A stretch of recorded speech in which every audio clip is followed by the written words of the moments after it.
What's going on, everybody, and welcome to the Discovering Cinema show. Tonight, we actually have Asian movie enthusiast Eric with us tonight. What's going on, Eric? It's going all right. And of course, we got Flip here as usual. How you doing, Flip? What's going on, guys? I'm excited to talk about our favorite single releases tonight. I think I got my list down.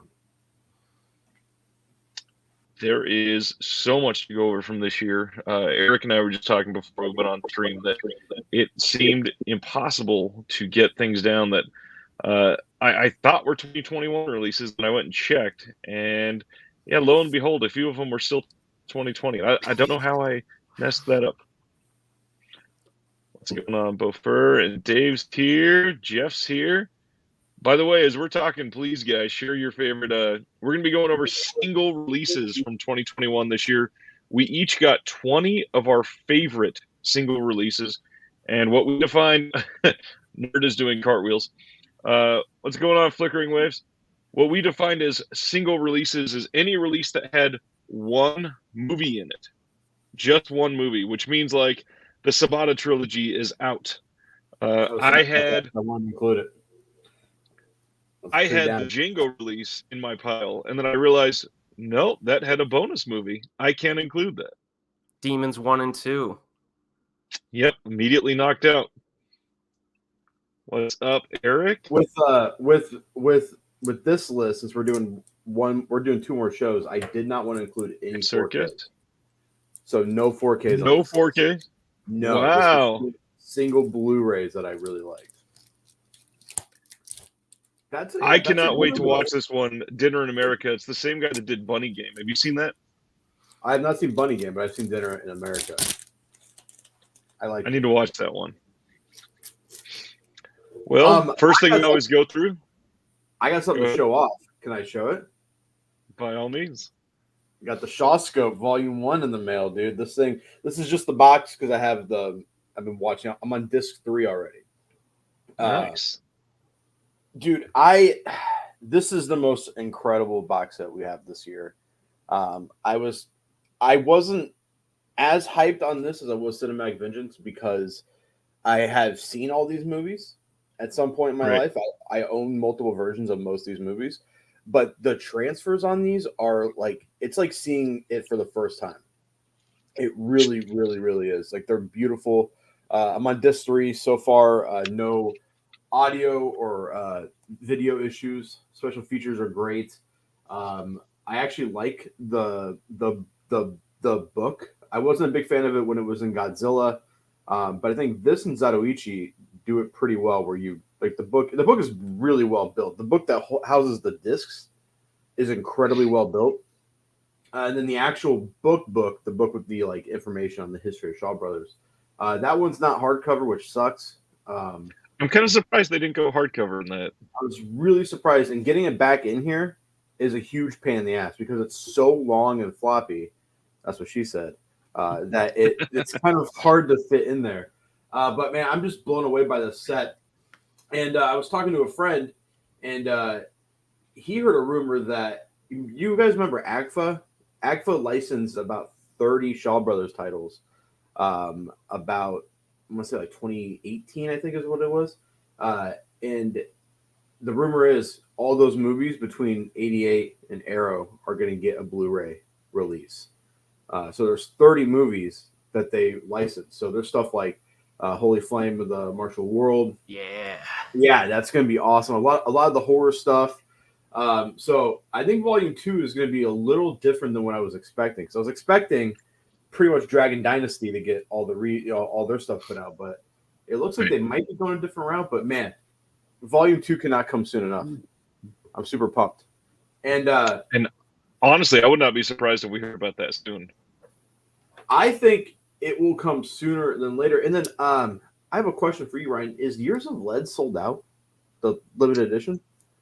I believe it is starting to be, yes. Because they did the standard release. Yep. Huh. So I think this is going to come sooner than I think we're going to get new Shaw stuff sooner than later. Maybe not Volume 2 announced, but their 36 Chamber Well, of Shaolin release, or remember, But- Volume 1 got announced way ahead of time, and it was a special announcement in the middle of the month. So I 6 wouldn't months. be surprised. I wouldn't be surprised if it was like a May or June release, and we heard about it soon. I hope so. But so far, it's incredible. The book has artwork by different artists, and then a couple of discs are like double features. And I'm on the first double feature disc, and the transfers look incredible, like better than I could have ever hoped. So that's And looking his like favorite is the Mighty Peking Man. it's my least favorite. I'm actually not going to watch that movie because I do not like that movie. I'm going to skip that disc. I'm blown away that they gave that its own disc. It's oh man, that movie sucks. But yeah, I absolutely adore this release. It's not that heavy. It's about the same weight of a Zatoichi set. Do you think we have any way to tell what the criteria was they used to pick for this? It seems to be, besides Mighty Peking Man, it's mostly just Kung Fu martial arts. And obviously stuff that 88 has stayed away from so far. Yeah, most of the stuff 88 stayed away from. It seems like I would say King Boxer was the first big movie that came out. I think it was the first martial arts movie that came to the States. So King Boxer is kind of a big deal here in the West, so they got that, and then kind of mostly Chang Che stuff, which looks thinner. It's actually about the same thickness as Zatoichi. It's literally a hair taller. Like it's a hair taller. Chang Che's name is pronounced Cheng Chu, which I did not know that. But listening to special features, it's pronounced Cheng Chu. And did you guys know that Shaw Brothers started out because the oldest brother, he was owed a debt, like a gambling debt, and the dude owned a chain of movie theaters. So he paid the debt by giving him this chain of movie theaters. And then they started to produce. Oh, you did. Yes, I have seen Wicked Priest. Wicked Priest is awesome as well. Not as good as Mute Samurai. Like Mute Samurai is legitimately one of the best shows I've ever seen. But Wicked Priest is pretty fun. So the brothers kept like cycling, like who was in charge of the studios, and it wasn't until Run Run came on, the youngest brother, that they had a massive success, right, where they started producing movies, and he got that factory-like turnout of just churning movies out. Cheng Chu, or Cheng Che, I'm just gonna call him Cheng Che. He lived on set, like he lived on the studio grounds because they had like luxury apartments for like certain staff members. Even after Shaw Brothers like went under, he still lived on the studio grounds until he died. Just really cool stuff. Really interesting stuff. There's a Cheng Che movie that is just lost to time. It's his first martial arts movie, like his first like swordplay film that he's ever done. It's just lost to time. Apparently, the Hong Kong cinema, like some kind of like group that like tries to save movies, they claim that they have it, but they won't let anyone see it or won't do any restoration work on it. So just So weird. basically, they probably don't have it. Yeah, and Run Run's mistress, he put her in charge of some stuff towards the like. This is why Shaw fell, is because it's because of a woman. They gave a woman too much power, and look what happened. No, she was just like a mean person. She was like real grumpy and like real hateful, and just like didn't understand like what directors wanted, what actors wanted, and she was in charge of that shit just because she was the mistress. And you never give your side hoe too much power. That's the lesson of today. But yeah, I'm blown away. Best release of the year. Wow.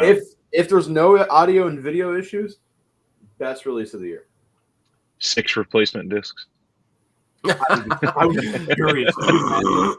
Oh man, with the year that we've had, I would not be surprised. Well, getting caught up. Matthew Fisher's here. What's going on? Stendhal says, I'm here, so I'm not square. Dustin, what's going on? I think we said hey to Ice already. Flex is here. Nice to see you, Flex. And then Ice is asking, have you seen the Yeah trailer? Or Yo, I can't pronounce it. Yeah, Michelle Yeoh's in the new movie. He sent me the trailer. I did not get a chance to watch it because I passed out before stream. But Eric, you got anything to say about Anita? Have not seen it yet. Finally found a blind spot. No, I have Matt's plenty. here. What's going on? Not that many. Yo, Zach I says hi. was What's talking going about on? Matt.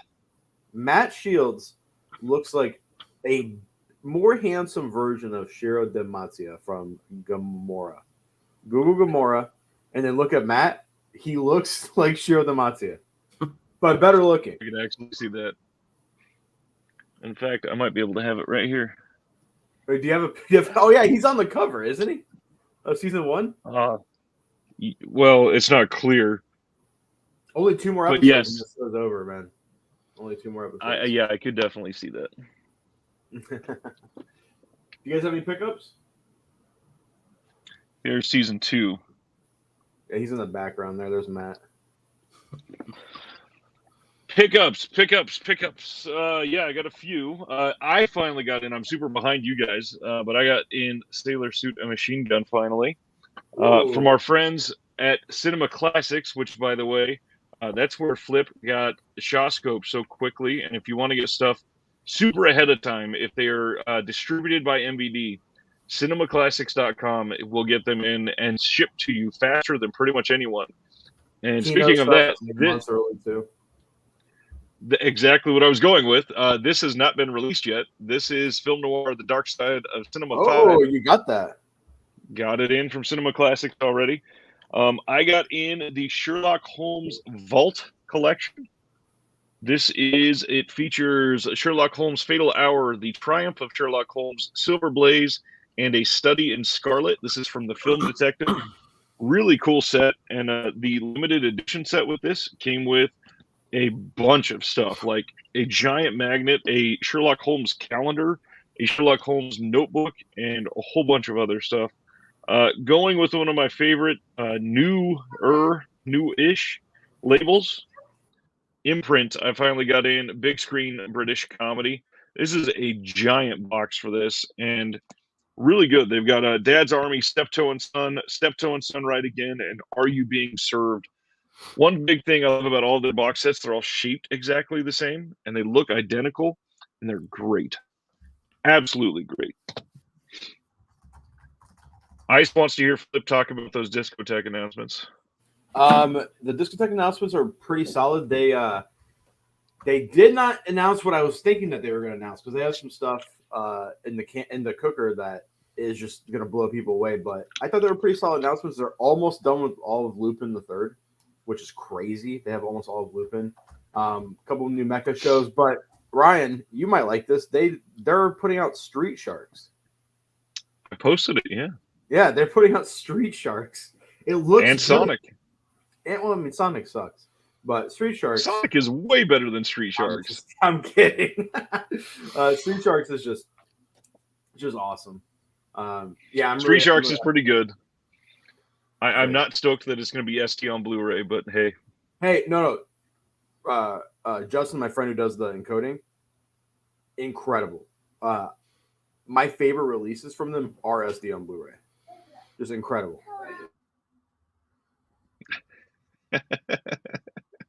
Hello. And Ice says the Sonic Blue is beefy too. There's all kinds of stuff that is getting put on that, and it looked great. You're still muted. Do you want to say? Tell them about how much you love kung fu movies. I love kung fu movies the whole world. In the whole world, you love kung fu movies. Yeah. Show them some kung fu moves. Do you want to show them some kung fu moves? Yeah. You actually. That was an uppercut. Punched my nose. Hey, give me a kiss. It is bedtime. I love you, sweetie. I love you. Have a good night. Well, that moment will probably never be topped on this show, and that's sad. Ken says, anyone here hoping Indicator is Real Genius and Crossroads with Machio, both are Sony, which is up their alley? I would honestly see them doing Real Genius. I don't know about, well, yeah, they could probably do Crossroads. It was done by Mill Creek here, but I don't know if you heard that, Flip. I said that was probably the cutest moment, and we will never overcome that. You guys didn't hear it. She said, goodbye, my friends, as she was leaving to you guys. So, yeah, she's adorable. Yeah, she actually punched me in the nose. Nice. You probably deserved it. Probably. Eric, any pickups for you? I was so focused on my selections that a few of my pickups are on the table there. Can you give me like 10 seconds to pick them up? Of course, Flip. Yeah. Do you have anything else other than Choscope? Yeah, I don't want to get up and get all of them, but I have 3 of them. I picked up the rest of the Spaghetti Western collection, the Wild East Productions stuff that was on Amazon that wasn't sold out yet. So I got Blackjack and the Bell Star Story double feature. I got Blood for a Silver Dollar and Adios Gringo. And then I got a few dollars for Django, but then 10 Killers from Afar. And then I got like maybe 8 more of these. So yeah, really sad that they're going out of business, but Street Sharks is Jawsome. Oh, I had the opportunity to watch West Side Story on a screener. What's going on, Juan? I said no. You turned it down. Turn it down. I don't have time to watch a Steven Spielberg musical. You out of your mind? Absolutely. All right, Eric, what do you got for us? Well, I got the Once Upon a Time in China set in. Nice. Yes. That was a pickup this week. Now I'm going to have to. I've seen the first 2 a whole bunch of times, so I'm going to have to revisit the other 3 because I haven't seen them in a while. They're fun. Have you taken a look through that box set too much yet? Not too thoroughly. Have you through the book? No. I'm curious to see what you think. Then I got a Giallo film from Lucille Fulci, A Lizard in a Woman's Skin, Nice. which is a really good flick. Who put that up? This one? Mondo Macabro. Yeah, Mondo. Damn, you just know that off the cuff? Yes, sir. That's good. And then inspired by Netflix. Very much inspired by Netflix. I had to get the original Cowboy Bebop on Blu-ray. Yes. I haven't seen this in like 15 years, so I'm looking forward to revisiting it. Nice. Did you watch the Netflix show? No. I'm of 2 minds of it because if you go in not wanting a direct Cowboy Bebop adaptation, it's fine. But I don't like Joss Whedon. So what was that about? Just spam. Oh, good job, Matt. Awesome, dude. Happy about that. What's going on, Sardis and You Hey got the Video movie. Store? Ryan, have you seen any Cowboy Bebop? Not Oh, even 10 man. seconds. Oh my god. I was told if I really wanted to dive into to jump into this Netflix show. No. No. I'm kidding. And it's been canceled. Yeah. Yeah, Jeff, it has been canceled. That's why I said that. And then I got Samurai Champloo on Blu-ray. Oh my god, I So, love that show, dude. Just beautiful Yeah, so I'm gonna soundtrack. rewatch all of them. God, who produced the music for it? Because he's dead. Is it Najunes? It's something like that. I'm not sure. He passed away, sadly, but that show is from the same director, Ryan, as Cowboy Bebop. And it's like a Edo area Japan, but it's got like a hip hop influence to it. Really cool stuff. Really, really cool. Sardis got his May West set in. I think mine just shipped as well. Ooh. Najubes. I was close. I was close. Speaking of what we watched, anything that you want to highlight that you watched this week there, Flip?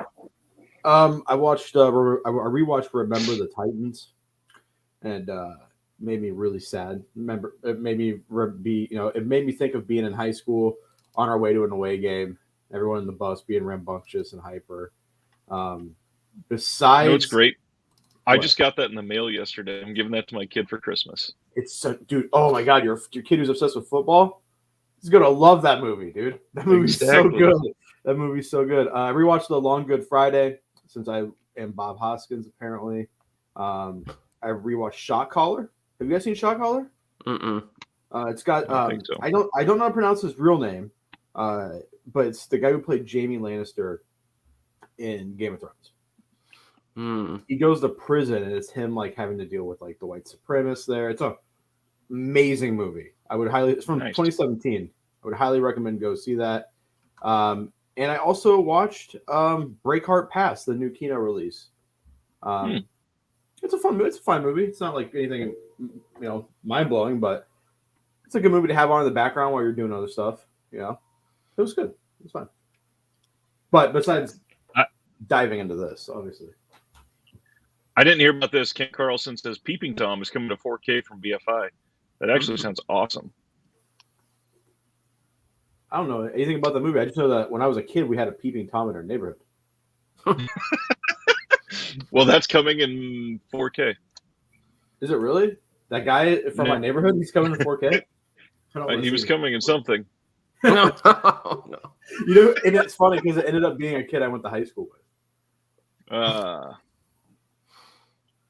That's a good movie. Have you seen The Train? Yeah, with Burt Lancaster? Yes, that is Train is great. That came out this year, right? Earlier this year or last year. And Mr. Majestic is getting really good reviews too. I got it. I forgot. That's one of the things I got from Cinema Classics. So, Eric, anything you watched this week you want to highlight? Yeah, I watched some inappropriate films. Strip Nude for Your Killer with Edward Fenech. Ooh. That was it's one of the funnier gialli that I've seen. It's pretty freaking hilarious. Just because the way the men treat the women is just so inappropriate, but they do it for comedic purposes, and that's just how we treat them in Italy, though. It works. And then what was the other one? Oh, The New York Ripper. So that was a nice little double feature. Very entertaining. I could watch Italian films every freaking week, though, dude. It's just so entertaining. They're awesome. I watched 2016's Better Watch Out on Sunday night. It's a Christmas horror movie. That sounds weird. And it's got Patrick Warburton and Virginia Madsen, the lady from the original Candyman. And it is about a kid that's getting a babysitter to come watch him, and he's got a crush on her. And it turns into a home invasion movie. Oh. And then there is a random twist and really unique storyline. Really decent, surprisingly. I like it. And then last night, Monday night, as my wife and I settled down for a movie night every single Monday, and just got all nice and cozy, romantic, and sat down and watched Ebola Syndrome together. 4K. What did she think of that one? She was kind of blown away. She did not appreciate the animal cruelty, but everything else was fantastic, and she genuinely liked it quite a bit. If I showed Taylor that, she would divorce me. Like, for real. That movie is... I like how you set that up. We were nice and cozy. We were snuggling, and we watched Ebola. Oh, my God. That's awesome. I stopped in on Aaron Pinn's stream earlier. He goes, "Hey, I hope you had a good movie night with the wife last night." I said, "Yeah, we watched Ebola Syndrome. We loved it." He goes, "Oh, anyways." Aaron does not like that movie. No, he hates it. But it's so weird because he likes some of the stuff way worse than that. That movie is very friendly, very kid. The only thing I think that might set him off is he really doesn't like animal cruelty either. Oh, really? Yeah, and for those that haven't seen it, it literally starts with somebody butchering frogs.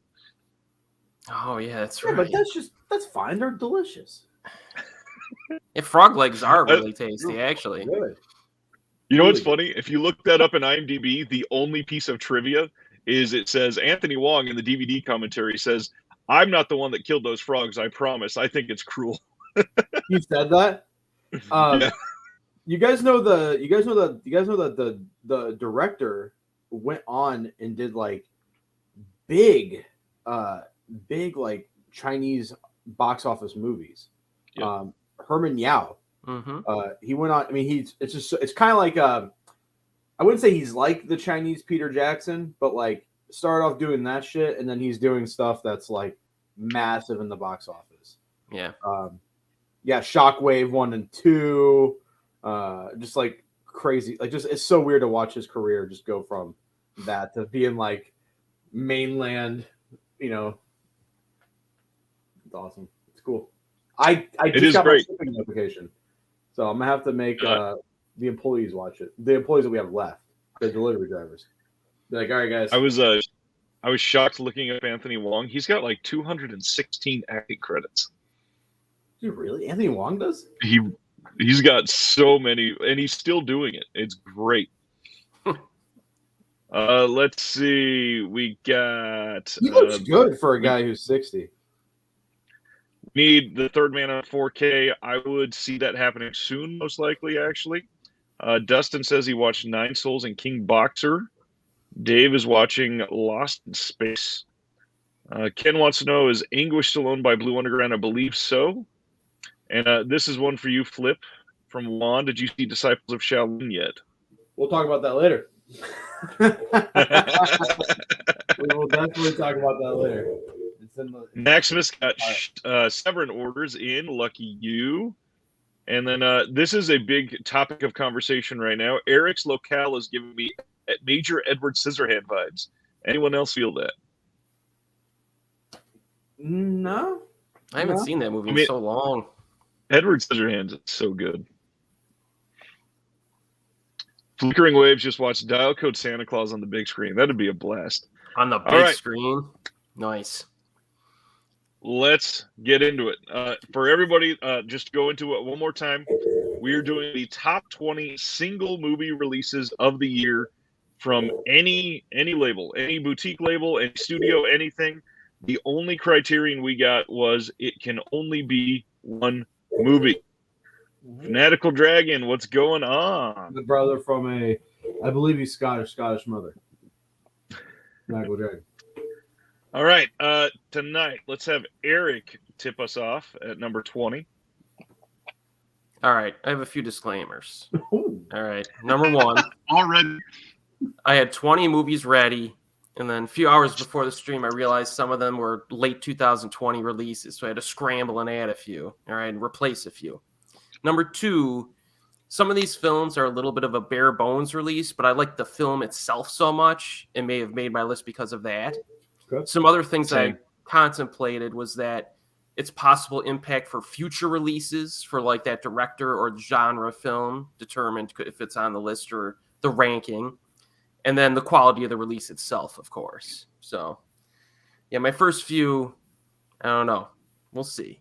But my first one is actually a Hong Kong release. It's Region A, because Hong Kong Blu-rays are Region A. And It is The Magic Crystal. All right, so this is one with Andy Lau, Cynthia Rothrock, Richard Norton. And for my money, this is one of the most purely entertaining films with Cynthia Rothrock and Richard Norton, because they're in the film quite a bit, unlike a lot of their other stuff. And this movie's like so stupid, cheesy, but the action is actually good. So it's one of those. You need to like cheesy action. But yeah, there's really you get the trailer as a special feature, and that's about it. Ooh. So the thing with Hong Kong Blu-rays is that some people don't know that they're Region A, so it's pretty convenient. But a lot of times, you don't get a lot of special features on them. But this is number 20 on my list because this movie's so freaking entertaining, and I'm glad I got a Blu-ray this year. Is that from a specific label? I know we've talked about this before, but I always love the way their releases look. Panorama Corporation was the label. Love that label. Interesting. So hopefully somebody in the U.S. picks it up and then does like a tricked out release with a bunch of special features, you know? Actually put something on it, yeah. All right, Flip, what's your number 20? My number 20 is I'm doing this because the label is no longer. It's the last Wild East Productions release. That is the tough ones. Magic Crystal is getting released from Spectrum Films very soon. No English stuff. But yeah, this is the final Wild East Productions. This is Spaghetti Western Volume 67, and this one actually has, because their stuff is usually bare bones, but this has got interviews with the director, interviews with the star. It's got 3 different interviews, trailers, all that stuff. But the movie's a lot of fun too.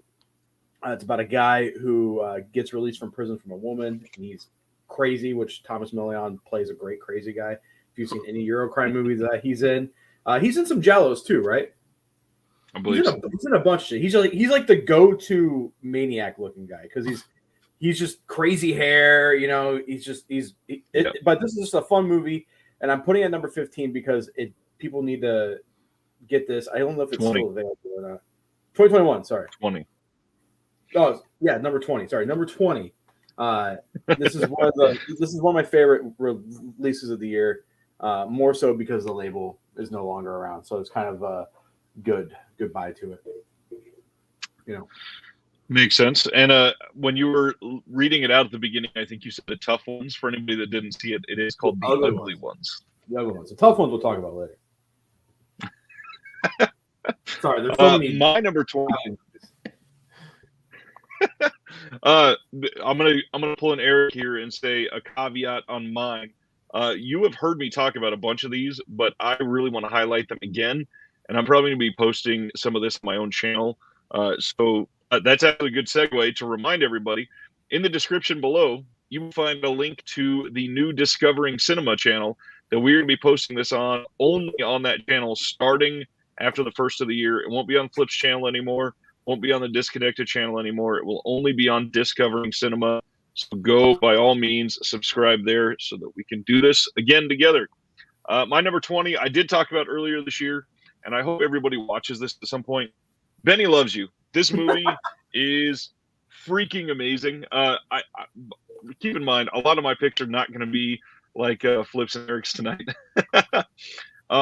Benny Loves You is fantastic and is one of literally the best films I've watched this entire year. It is like a child's play cross with like a handful of other films, and it's so well done. The practical effects in this are great.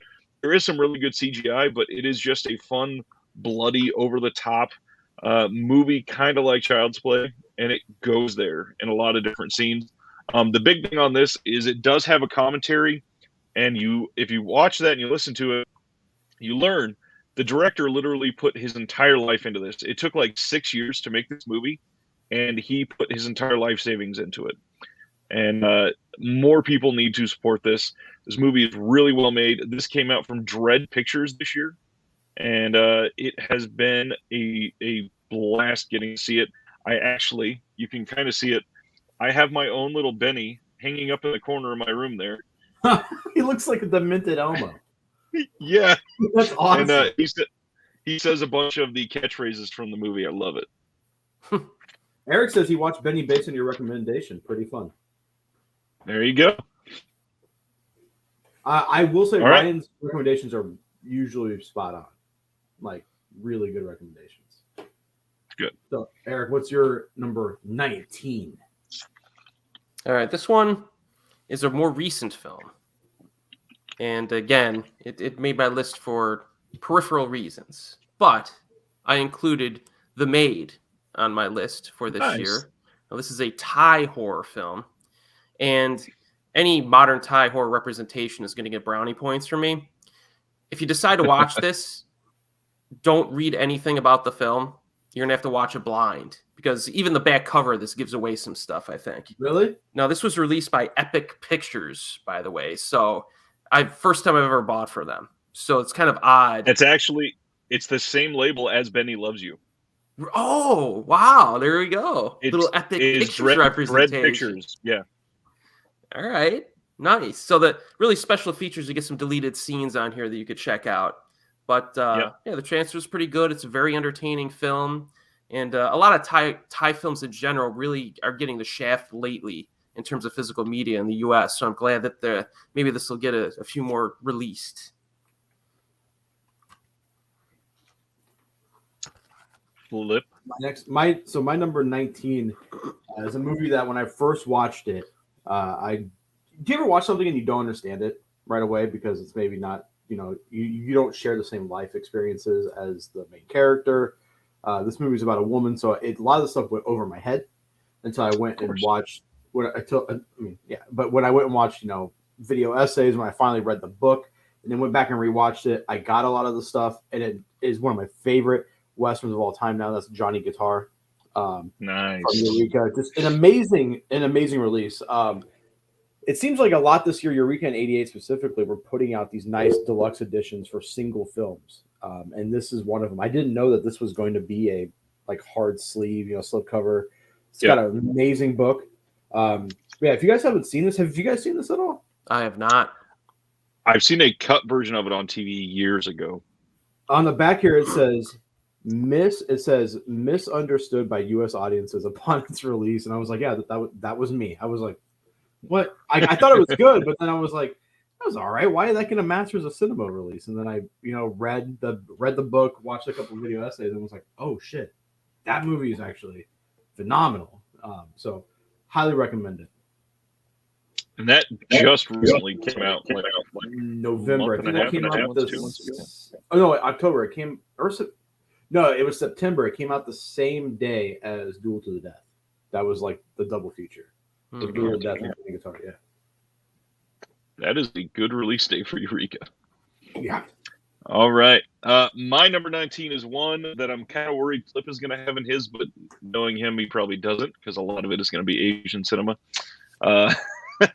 My number 19 is Asian release. It's been nothing but Western so far. That's a good point. My number 19, I believe, is the only one I have from this label, and that's because I hate them so much. And that is my only Criterion release. That is Deep Cover. Ooh. Yep, that's on my list. It's further down. Oh, nice. I love this movie. Really well done. I'm going to let Flip talk about it more when he gets to it. But big thing is just if you don't have Deep Cover, you need to purchase it. The acting in this movie, literally some of the best you will see from the mid-90s. And Jeff Goldblum just goes to different spots that he really only went to other, maybe The Fly. He's fantastic in that film.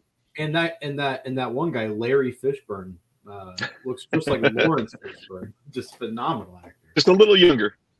Just a little younger. I mean, dude, for real though, Lawrence Fishburne has not aged that much. No, not He at all. just has like gray hair now. That dude looks incredible. Yep. What's Number up with you, 18, Eric. Number 18. It's a brand new movie. It's a brand new one. It's a movie I've anticipated watching for an entire year, and it got a very quick release. And that is Raging Fire. Woo! Donnie Yen, Nicholas Che. And this one makes my list because it's Benny Chan's last film. It was released on physical media with a quick turnaround, so I'm giving it brownie points for that. It could be in some cases like a landmark film in Hong Kong cinema, depending on if the trends change going forward, even more than they have already. And then it is still one of the most purely entertaining films of the year for me. So it's, all around, it's pretty solid. You get some bonus features here. This is from Wellgo USA released this. And it's a Region A Blu-ray. So you get a making of, some trailers, and some other stuff. So Nicholas Che, and that's incredible. Yeah. Just amazing. Like, I love Donnie Yen, but Nicholas Che, like, fucking ate up the scenery in every scene he was in. Just so good. My next pick is a Criterion release. And that's The Furies. So this is a re-release. This is a Blu-ray. It's the first time on Blu-ray. Yep. I don't normally like melodramas. This is very melodramatic, but it's just shot just beautifully. That it's acted perfectly, and it comes with a book. And I read the book. I don't know how to read, and I read the book, and it was a blast. So one of the cooler Criterion releases I think ever, just because it has it came with the whole book, and then you got the disc itself. I was really blown away. I bought that on the last sale on a whim. And I was like, I'll watch it when I watch it. And then I ended up watching it. I was like, yeah, this is fucking good. This is really, really, really good. There's only a couple Criterion releases like that, right? I know Vampire is like that. Vampire has that. This has that. And I think there's one more. I think it's a black and white silent movie, too. That sounds right. I can't remember what it is. But yeah, are you shocked, Ryan? So far, not a single Asian movie in my list. Traitor. Not really, because they're the bottom of your top 20. That's true. That's true. And I was going to say, are you surprised? But mine's crime and horror. So yeah, that's exactly on brand for me. My number 18, like obscure horror movies from Taiwan and stuff. My number 18 is from a little talked about boutique label called Oscilloscope Labs. I've brought them up on here and on my channel a handful of times. This is something that I wish more people would find out about, primarily because they have such a cool setup, and I'm going to just one more time go over this for everybody. Excuse me. $100. You get their next 10 boutique releases as Blu-ray shipped to your house for $100. You don't ever pay anything else for shipping.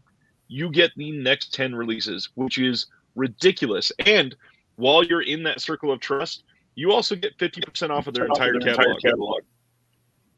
So it is well worth it. My number 18 is one that came out this year, and that is Coherence. Coherence is a really intriguing mindfuck movie, basically, where they are at a dinner party. It is very reminiscent of that movie, The Invitation, that just came out in 2018, 2017, something like that. I'm way off. That came out way earlier, now that I think about it. With Logan Marshall Green. It's kind of similar to that. It's about this weird astronomical event, and these people go through this weird change where they are starting to see essentially doppelgangers of themselves, and they're trying to figure out what's going on. But this is something that you can't really talk about too much because it's spoiler heavy. But special features on this, the best thing about it is that there's an audio commentary with the writer, director, and actors.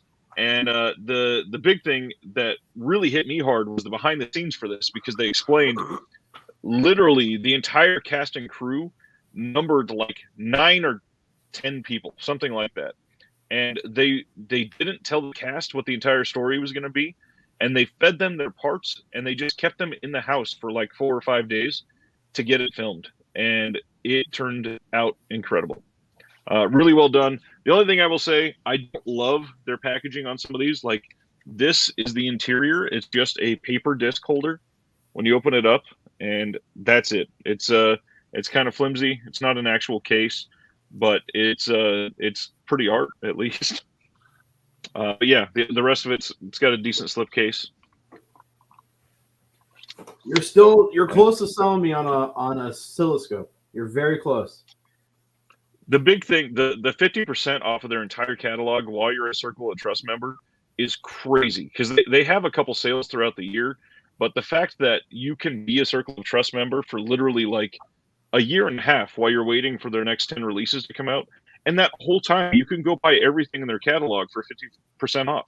It's ridiculous. And they've got all the Kelly Reichardt movies. They've got is it called We Need to Talk About Kevin? Yes, the I think one so. with Tilda Swinton. Yes. Yep. They've got a handful of them. They're the ones that put out Rare Exports, I believe. They've put out a lot of great films. We're on what? 17 now? 16? 17. What's your 17, Eric? What's your 17th favorite release of 2021? Now we're getting to the interesting stuff here, baby. Ooh, This one's from Third Window. Okay. And again, it's a newer release, or a newer film, I should say. Ah, I know what it is. And this is called Tezuka's Barbara. So this is basically it's like a really stylish, erotic, psychological drama. And, it's about this adult-oriented work from the 1970s from this guy, and his son is the director of the film. So he's basically adapting his own father's story, which is pretty neat. And you have a famous novelist, and he ends up meeting a woman who's almost like a homeless woman on the street. And the film goes through how she, I guess, affects him psychologically while he's writing his novels and stuff like that. So this is, I would say, the thing I really like about this is the behind the scenes and the interviews. You could tell this actress, who's an A-list Japanese actress, Fumi Nakaido, and she took this film very seriously. So some people might read the synopsis and kind of write it off as kind of schlocky, erotic drama stuff, but this is actually a pretty cool flick, and I really enjoyed it. So it's nice to see kind of oddball contemporary Japanese films getting a little bit of love, because it seems like a lot of the films they release are like the older stuff and like the most tricked out releases. I picked that up because it's third window and they just do incredible work. But it's one of those movies where like I actually enjoyed it. It's not usually my cup of tea. It's not something I'm not a big erotic thriller guy.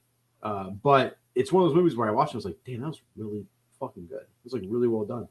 And this director he's got to get some other Blu-ray releases. I want there's a movie he directed called Black Kiss from 2004, and it has some heavy giallo influence to it. So I want to see that one get a release, hopefully. Well, my 17th pick is a Jackie Chan movie. I'm not a big Jackie Chan guy. I've said this before, and as much as I am a martial arts fan, that's like saying you don't love Jesus or whatever. That is Snake and the Eagle's Shadow. So 88 Films only has. So if you guys are watching this and you don't have this, 88 Films only has the rights to put this movie out for this year. So once this year is up, they're not putting it out anymore. And they went all out. Really good commentary by Kung Fu Baba Brian. There's commentaries. There's like 3 different commentary tracks actually.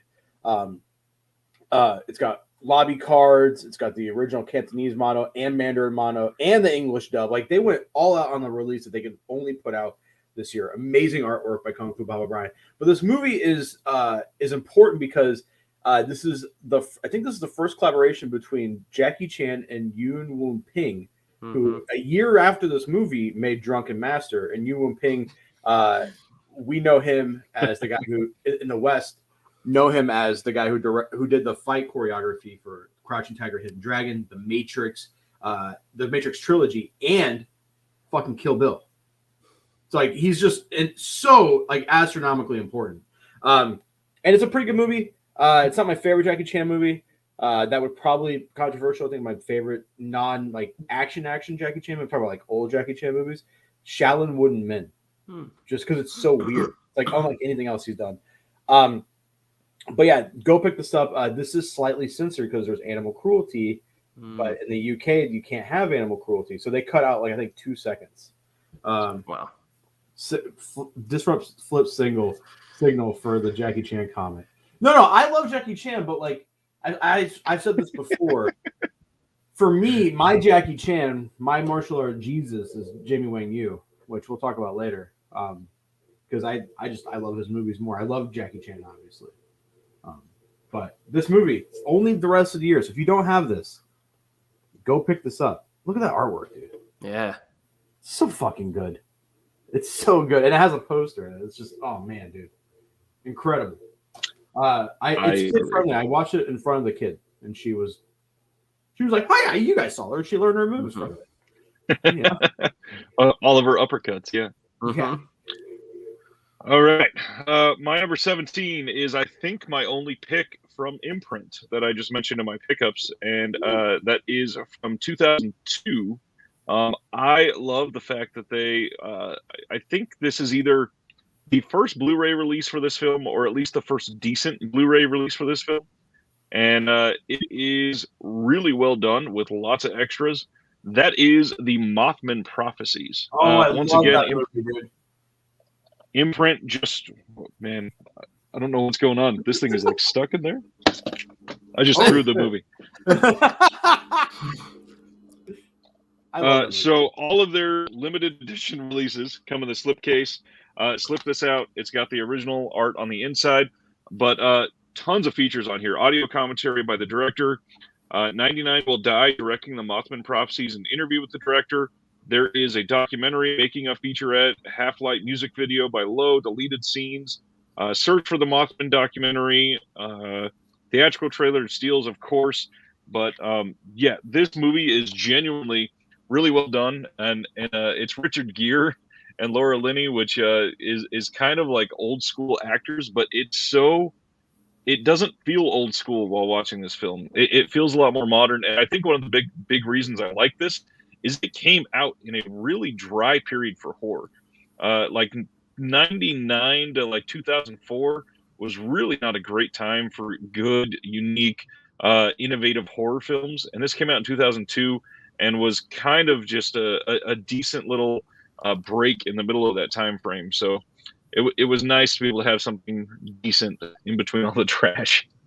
I love that movie. My uncle took me to see that when I was a little kid, and it fucked me up for the longest time. And I was obsessed with Mothman shit. I was like, we gotta go to North Carolina and look for the Mothman. And just like I was super obsessed with Mothman. Yep. I want to point this out real quick because I thought it was funny. You saying Jesus can't fight? Obviously not. He got crucified, so he died. But he had his hands are a little tied. He had an extra life, so he was able to come back and respawn. But so basically, what Flip is saying is Jesus like mushrooms. Yeah, he was Italian. I don't know if you guys do that. I should go and start my own religion. I'd be like the Joseph Smith of Italy. And Joseph, all right, like Joseph Smith. Number 16, Eric.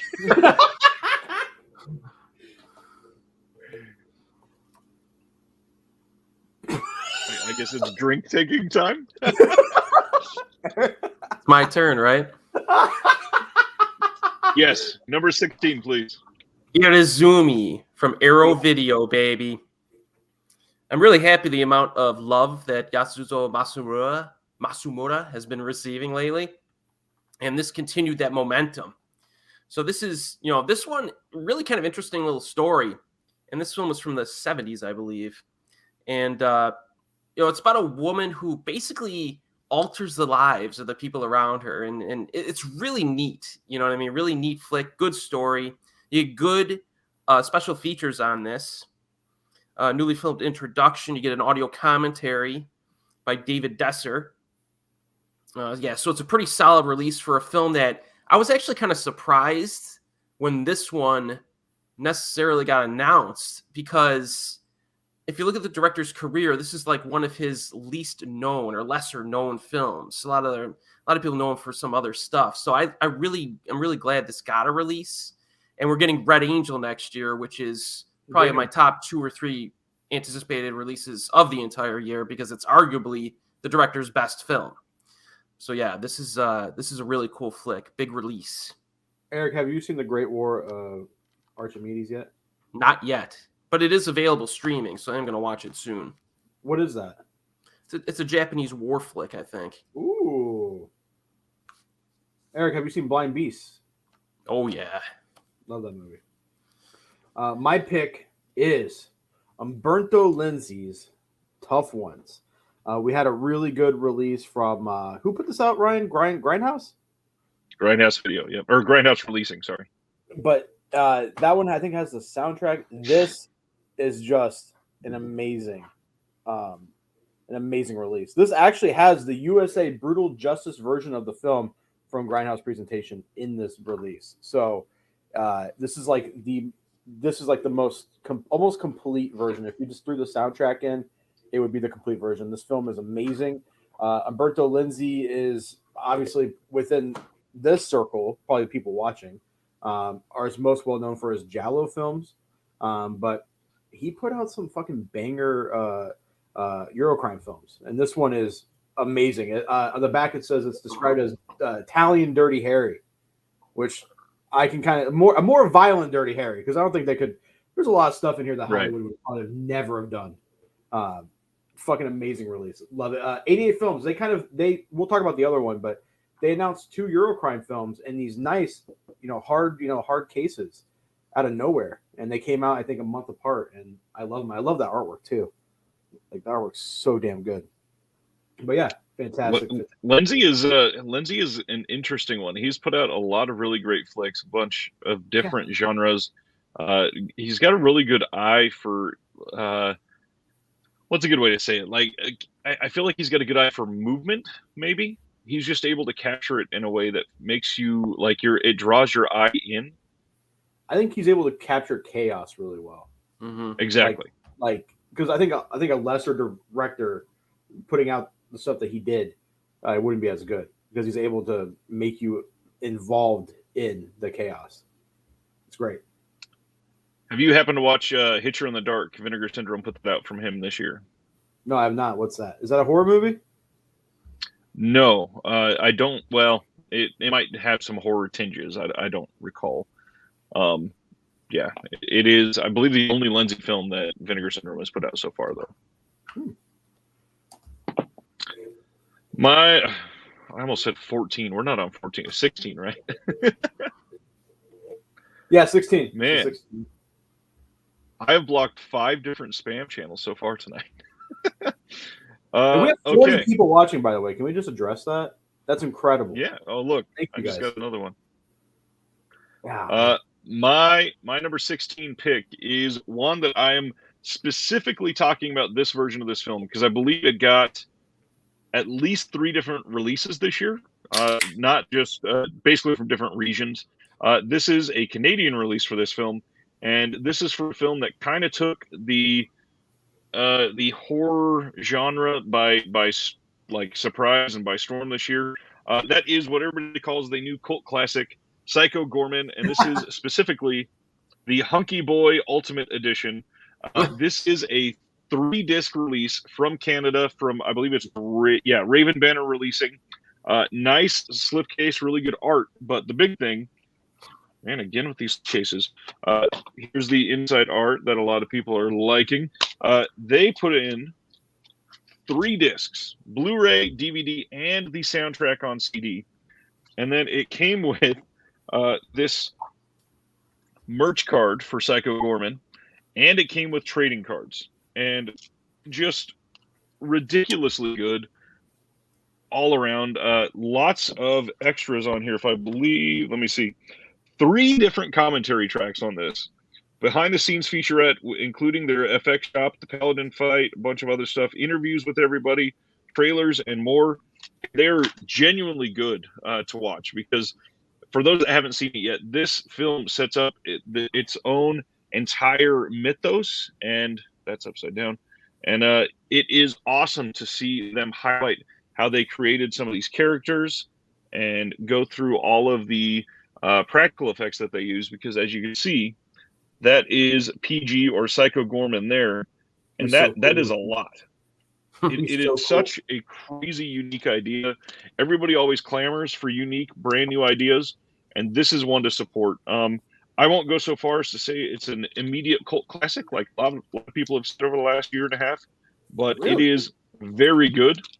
I did go out and see this one in theaters in the middle of the pandemic in a small little art house theater here in Kansas City. And it is even better at home just to be able to watch all the featurettes and everything with it. This is a really good release, but it also came out from RLJE in the States and Umbrella in Australia. Again. Show that cover. The second cover, because it's so good. I love that. It's so fucking funny. What is it a play off of? What movie are they mocking? Oh, Harry and the Hendersons. Okay, I knew it was something. That like cover is so freaking funny. Yeah, I think it's Harry and the Hendersons if I'm remembering right. Eric, what's your number? Whatever we're on. 15. 15. 15. All right, we got an actioner from the 90s, and that is Ringo Lam's Full Alert. Ooh, that's a good choice. Very high-quality crime flick.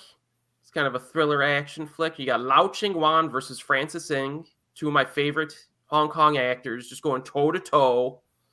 And it's a very good quality film that I hope might spur on some additional Hong Kong action thrillers from like the 80s and 90s, maybe get even more of those. Like a few that I wrote down are stuff like The Longest Night, Big Bullet, Beyond Hypothermia, On the Run. There's a whole bunch of them they can release. So hopefully we get some more like this. And this has some pretty good special features. It's not loaded, but you do get multiple audio commentaries, one from Frank Zhang, and that's always good. Amazing. And yeah, it's pretty cool. And it doesn't Ringo Lam do his own commentary on that too? Yeah.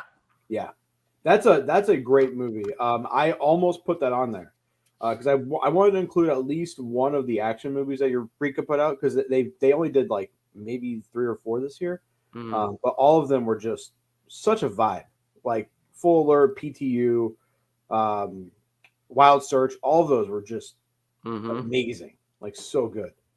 I think out of every city besides like LA and movies, Hong Kong in the 90s was just like such a like I want to go there. I want to be there.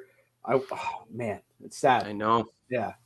But speaking of cities in LA, my next pick is one that Ryan already showed off, and that's Cover.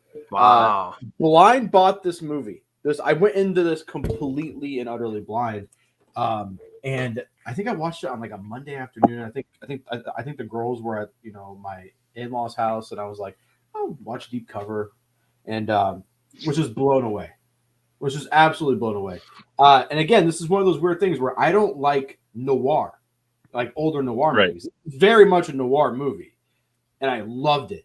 And I want to say this cover, great and all, but I want them to start selling posters because this is one of my favorite fucking posters for any movie I've seen. It's so good. Just fantastic. Bill Duke. This is the only Bill Duke movie that I like. I just knew him as the crazy guy from Mandy and some other movies, but I didn't know he was an amazing director. Awesome. Not that many special features though. Did you notice that, Ryan? It was kind of bare bones. Yeah, there's some, but yeah, it's modern Criterion. That's true. Yeah, that's true. But yeah, if you guys haven't seen this, 1992, it's a 30-year-old movie. Still holds up incredibly well. So go pick that up. This is one. I think this is my favorite Criterion release, besides Once Upon a Time in China, of the year. So, I want to point out that I was wrong, and Born to Be Rad is correct, and share this that it was actually House Guest. Oh, wow! I don't know why I thought it was Harry and the Hendersons, but that is the one. Yeah, I think a lot of people probably forgot. Was that a good movie, House Guest? I don't remember it at all. Of course not. Well, it's got my boy Hartman in it, right? Is that Hartman? Yeah, but I mean, yeah. No, Hartman was great. Hartman is incredible. My number, I think around 15, is one that will probably surprise a lot of people because a lot of people think that this came out in 2020. Even though it came out in 2021, it just feels like forever ago. If I'm remembering right, this is my only Scream Factory release on my list for the entire thing, which is kind of a big deal because a lot of my channel has been focused on Scream Factory at the very beginning, and a lot of people look at me as the Scream Factory person. So the main Scream Factory title that I'm wanting to highlight for this year is Event Horizon. Yeah. Incredible film. This got a brand new 4K scan, but the big thing, this release is stacked. So we have an audio commentary with the director, Paul Anderson, and the making of Event Horizon, a 5-part documentary, the filming of Event Horizon, secrets, deleted and extended scenes, the unseen Event Horizon trailer, and all that other fun stuff that comes with everything. But this is really good. It looks better than ever, and this is such a unique film. Obviously, sci-fi horror has been done well before. Most of us have seen Alien, but Event Horizon takes the Alien aesthetic and really takes it up to 11 and dials in the horror into ways that are, I mean, in a way they're almost like Lovecraftian in some parts, but it's so cosmic and out there that it's something that you go in and get lost in the world, and that's the exact type of film I love. Lawrence Fishburne, right? I believe so. We've got Lawrence Fishburne, Sam Neill, Kathleen Quinlan. Yeah. I love Sam Neill. Love that guy. Me too. Event Horizon fucked me up because when I was a kid, I wanted to go be an astronaut. I think every kid gets up to space. And I saw that and I was like, I'm never going. No. And then I was like, sci-fi is for losers because that movie fucked me up. I mean, for real, it gave me nightmares, like horrible nightmares. Weird because Anderson didn't make a good movie after that. He directed that and it was great, and then he did absolute garbage ever since. They gave him too much control over his own films. Except for the Resident Evil movies are cinematic masterpieces. I will die on that hill. They're great. It's a very small hill, but I will stand there. I will step up onto this hill and die on it. All right, Eric, number 14, over to you. All right. 14. All right. This one's another oddball one. It's one I didn't see coming again. It just out of nowhere. And this is the Arrow, another Arrow release here. The Snake Girl and the Silver-Haired Witch. Ooh, Nice. good choice. So this is a lot of the Japanese horror films around the time that this came out were a lot of samurai era horror films. Lots of samurai era stuff in their horror genre. Hidayaki's. So this one's contemporary for its time, and it's about a little girl who goes back to her estranged family's house, and weird stuff starts going down. You know what I mean? And that's your premise. The thing that's really notable about this is that the manga, it was based off a manga or a novel from Kazuo Umezu, who I've seen as many films based on his stuff that I could find over the years, and like every one of them is worth watching. So if they can start releasing more of Umezu's stuff, like the films that were adapted from his works, that would be pretty neat, because there's some really good stuff. I mean, special features, there's not a ton. You do get a commentary with David Kalatz, who's pretty entertaining, and some other stuff. But it'll be interesting to see the significance of this release in the upcoming years. It's important to know that movie, when it came out, was supposed to be a children's movie. Yeah, it's not a children's movie at all. It's like Return to Oz, baby. It's scary, and especially for the era, the design work on the creature is horrifying. Such a good movie. My next pick is also an Arrow movie. I think it's the only Arrow movie on my list, actually. Yeah. Wow. Sailor Suit and Machine Gun. I had so much fun with this movie. I thought this was a blast. It's almost a parody of Yakuza films, but it plays itself like kind of seriously. And it's just a blast. And look at that artwork. The artwork is gorgeous. This is loaded with special features. And this is probably the most comprehensive book. I'm going to show you guys this book for a single Arrow movie. Because, a lot of times these companies, they'll skip and put a lot of pictures in it and stuff like that, This one it's literally almost nothing but words for the entirety of the book. Like, it is a very comprehensive book. So if you guys haven't picked this up, it's a good time. Eric, do you like this movie? I think it's good, but it's not one of the director's best. I think hopefully he gets more exposure. He came out with a movie. His best film, I think, is a movie called Moving from 1993, but that's like just a really great drama. So I don't know who would release that, but but we'll see. And this also includes the original theatrical version and the 1982 complete version reissue of the film, which it's long. It's a long movie. And then they also have a special feature called, which I thought of you, Girls, Guns, and Gangsters. So this is the first in a series, right, Eric? Like, this is there's sequels to this. There's at least one more, that I'm aware of. Some means there's probably even more than that. And I'm wondering if they're going, if this is, if they're going to start putting out more movies with girls with guns, because this is just. Oh yeah, I would love that, because it's that's a real gem. when I made the list, I was like, man, I want to include some Arrow stuff. And I was looking at all the Arrow stuff they put out, and I'm like, man, I really like the Masamuro stuff that they're putting out. But the one I had the most fun with was Sailor Suit this year, single release wise. I mean, they did some great box sets this year, but yeah, dude, that artwork too. Again, sell fucking posters, because that is so fucking awesome. That's such a cool artwork. It is. That's my number 15. Flex asked, what is the best event Horizon to get? And by far, that Scream Factory is the one to get. And Stardust says it's on Amazon right now, $22 with tax. That's it. Not bad. Pretty damn good. We've had one overlap, and that's it so far. Deep cover.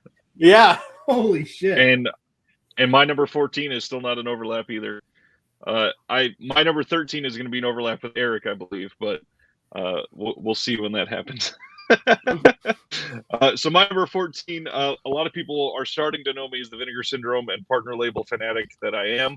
And one of the partner label releases that took me by shock this year with how much I love that is my number 14 pick, and that is Shiva Baby. This came out from Utopia, and this movie is so damn good.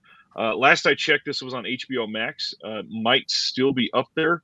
But this movie is so weird because it is a comedy, but it's one of those awkward comedies where they are ramping up the tension, and you're like giggling as you're watching somebody get in this worse situation as the movie goes on.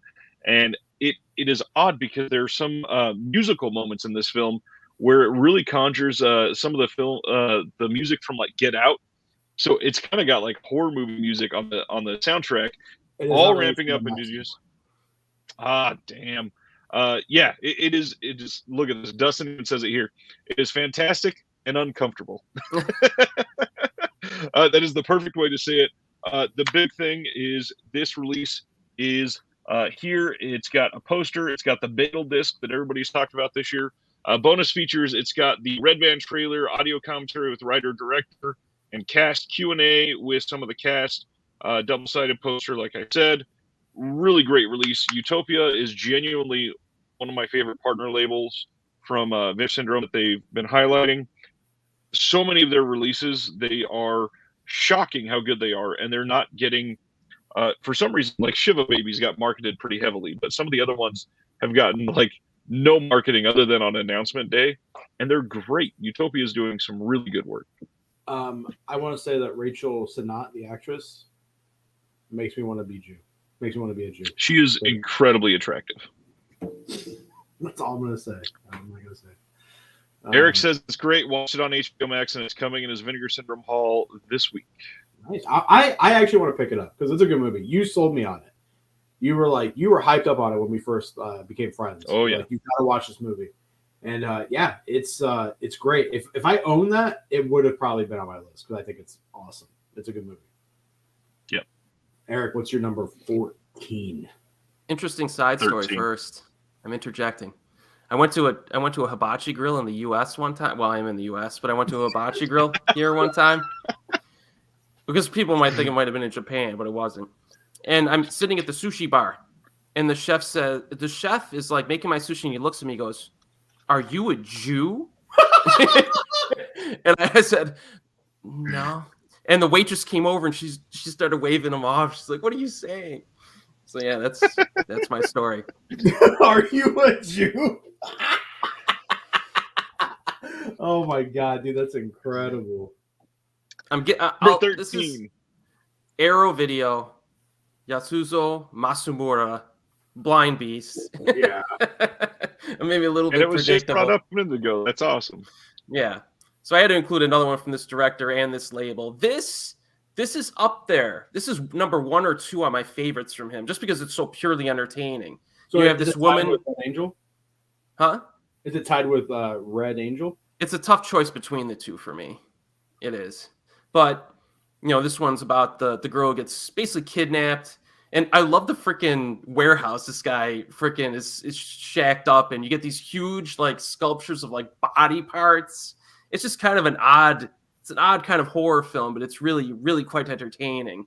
It's a must watch. Good special features as well. You get some audio commentaries and stuff like that. So cool flick. My next pick is a movie that I cannot believe exists. It's so stupid. It's not a good movie, but it's so stupid it's fun, and that's New York Ninja. Just what the fuck? Like, what the actual fuck, Vinegar Syndrome? Why? Like this, you guys put so much resource and love into a movie that wasn't finished. Probably should have never been finished. I'm gonna say that. It's a fucking terrible movie, but it's so much fun. It's so much fun, guys. I watched this by myself and I was on Discord with some friends. So I had like a wireless headphone in, and they were like, "What the fuck are you laughing at so hard?" And I was like, "New York Ninja," and they were like, "What is that?" One of my friends who delivers pizza at the pizza place, he's not really into like boutique Blu-rays, but he came up to me and goes, "Hey, did your New York Ninja ship?" And I was like, "Wait, you bought New York Ninja?" He's like, "Yeah." I'm like, "Why?" Like, this is reaching places that normally wouldn't, I don't think. But yeah, the artwork is great. It reminds me of like a Super Nintendo video game. Like, that artwork is just incredible. There's actually a game on SNES called Excalibur 2049, I believe is what it's called, and it reminds me of that artwork. And then not only that, you get a slipcover. God, dude, this release is just it's stupid. You get this artwork, and then you get artwork by Kung Fu Bob. All of it's good, dude. The New York Ninja reminds me of like neither that or like Shinobi. Compare the badness of New York Ninja to another bad movie. I don't watch bad movies, so it's so that's a joke. I do watch a lot of bad movies. It's just so uniquely 90s. This feels like it was made in 1989. Like when the 80s and the 90s were like just connecting to each other. It's goofy. There's what's he on? Is he on rollerblades? What's that one bad guy on? Yeah, I believe so. Yeah, fucking roll. Like what? This movie is it's bonkers. It's so much fun. After watching the doc, I think the doc is better than the movie, and the doc is worth the price of this. Like it's worth the price. The doc is incredible. Like what they had to do to get this movie out here is just mind blowing, and just I personally love it. Like even though I've been saying it sucks, I love that movie. It's so bad it's good. I could see that easily in 10 years being like a cult classic, being like, hey, let's get our friends together and let's watch New York Ninja. When Ryan and I eventually meet up and hang out, I want to like get a couple beers. I don't even drink and watch New York Ninja with it. So yeah, New York Ninja, loved it. Vinegar Syndrome, the only Vinegar Syndrome release in my list. It's fucking so fun. Number 13, like I said, I believe is going to be on Eric's list, and so I'm only going to show it for a split second just in case, and tell me if it's higher, and I will shut up so that you can talk about it later. Yeah. Okay. Feel free to talk about it, or we can talk about it together. It's fine. Yeah, I'll talk about it when you bring it up. Go ahead up to number 12. All right, yeah. Back to me again. All right. So this label's a little bit different. All right, I've been a little repetitive here. This one's a little bit different. I'm going with unearthed classics. We're going with Evil Dead movie. Trap. Huh? I said I love this movie. Yeah, Evil Dead Trap. So this is, It's a Japanese horror classic from the 80s, and there's not a lot of Japanese horror films from the 80s outside of like Tetsuo that have gotten a lot of play on Blu-ray. And also, it's a slasher movie, which only a very like small percent of Japanese horror films could probably be considered slashers, and this is probably the best one that I've seen. And the release has 3 audio commentaries. I've only listened to one of them. And the only thing I wish they would have added to this is the freaking soundtrack. Because this score, the musical score to this film, is up there with like the Goblin stuff on Argento films. It's like ridiculous. Like the theme songs and everything when these people are going through. You get like the keyboard type stuff going. It's just pretty violent, nicely violent and atmospheric. Evil Dead Trap, baby. Hopefully, anything that's like close to contemporary Japanese horrors, it's nice to see a release. That is such a great release. I love that one. My next is, I think this is the second of Eureka, but the majority of the rest of the list is Eureka. And that is Time and Tide, Choi Hark. This movie is bonkers. The plot is a little all over the place, but this has some of the best action sequences ever filmed, period, ever. Great artwork by Darren Wheeling right there. There's the highlight for me and what made me really love this movie was, Eric, you've seen this, the apartment shootout. Oh my fucking God. That scene is just, it's so good. When did this movie come out? It's like what, 2000? 2000 feels like such a 2000s movie. But the apartment scene is just, guys, if you're not interested in Asian films, which I don't know why you wouldn't be, just YouTube the apartment shootout in this and just watch it. It's fucking amazing. Again, you get a commentary by Frank Jang. You get an audio commentary by Choi Hark as well, which is awesome. I love that they're they're finding old commentary tracks from like Laserdisc releases and putting them on there. Because I think Choi Hark's a little underrated. He obviously, he did the Once Upon a Time in China stuff, but he's like his movies outside of those are like very underrated, and I think Time and Tide might be my favorite of his work. One of my favorite Chinese romantic comedies he directed. Really? Yeah. Which one's that? It's called All About Women from 2008. Also, to tie it back to the previous release, Nicholas Che. Yeah. He's fucking incredible. Awesome. That's my number 14. I think that was number 12. 12.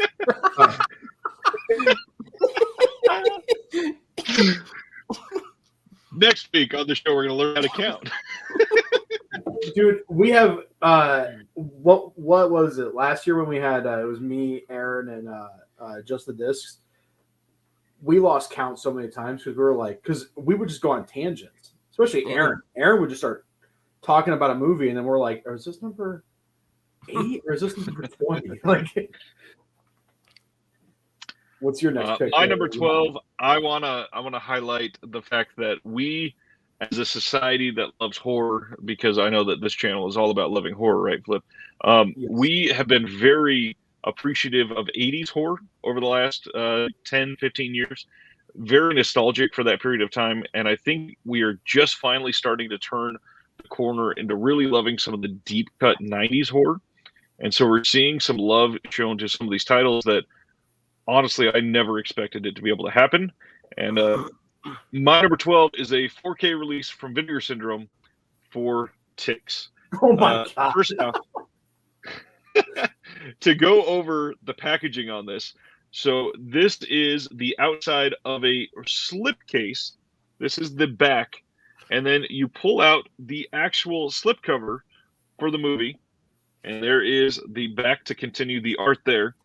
And then the 4K release on the inside. This is fantastic for what is Ticks is. It's not an incredible movie, but it's surprisingly really good. The practical effects are top notch. This has a commentary track with the director and Clint Howard on it. Commentary track with the special effects supervisor, which is kind of rare, but on a movie like this, it makes sense. But the big thing, this has a 3-part making of documentary that really dives into this film. And Ticks is so good. Some of the actors in this, I mean, we have Alfonso Ribeira. We have Seth Green. Seth Green's in it? Yes. That's hilarious. We have Clint Howard, obviously. And this is one that I'm so glad got another release. It had been out previously on Olive and has been out of print for a few years. And I loved seeing the day that this was announced in 4K. The prices on eBay dropped from $110 to about $22.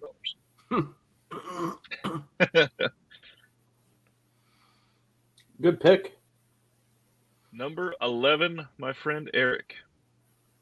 This is another obvious one, but I'll just do it. Anatomia Extinction from Error 4444. So obviously this is Yoshihiro Nishimura's precursor basically to Tokyo Gore Police. One of the greatest movies of all time. Yes, it is. And this one is another one. When they announced it, I just couldn't believe it. I mean, this is this label's first release, and I don't know if anybody even really knew this movie existed before this freaking release came out. So it's actually a pretty interesting flick to watch. You see some of the ideas from Tokyo Gore Police in there, and you get some special features on here like audio commentaries and stuff like that. So this is a good, solid first release. I think it was you, Ryan, who said that there was some discussion that the transfer wasn't as good as it probably could have been. But I thought it was fine, the transfer. I think probably that has to do with the film elements themselves. Probably. Because that's a homemade movie. Yeah, I mean, it's close. Yeah, it basically is. It's like Tetsuo, basically. Yeah. But yeah, now this label next year is releasing my most highly anticipated release of next year, and that's The Warped Forest, which is a film that I've been trying to watch for 11 years. And it might suck, but at least I'll get to watch it. So hopefully these guys can stick around for a little bit. I know they have a few other releases planned, like Funky Forest and a few of those. I think Funky Forest, they just showed transfer, like screenshots, like before and after their work. Mind-blowingly different. Really? Like incredibly good. So Okay, They're and they have doing some good. like the Cat 3 releases too, I think, or something like that coming out. I too. know that they're co-releasing stuff with Third Window, so Third Window will get the UK distribution, and they'll split the costs for restoring those films because that stuff gets expensive. Mm-hmm. Extremely. My next pick is the first of many kung fu films on this list. This is Chang Che's Disciples of Shaolin. Another 88 films release. Their third U.S. release, because technically what Gestapo's Last Orgy was number one, and then Chinese Boxer, and then this is number three. This is part of Chang Che's Shaolin cycle, and between this and the Shawscope box set, we're pretty close to having a complete Shaolin cycle release, like all the films. So I think it's Shaolin Temple, Men from the Monastery, Heroes 2, Shaolin Avengers, 5 Shaolin Masters, and Shaolin Martial Arts in this. So it's those 7 movies are part of the Shaolin, like an unofficial Shaolin cycle. Really good stuff. You get Alexander Fouché, who's one of the best at Shaw. This is a dual release, A and B, and I was saying this on the live stream for when I was talking about this. It feels like ever since Arrow entered in this space, 88 has stepped up their game immensely. Their like slipcovers are real thick. They're a lot thicker than the Eureka stuff.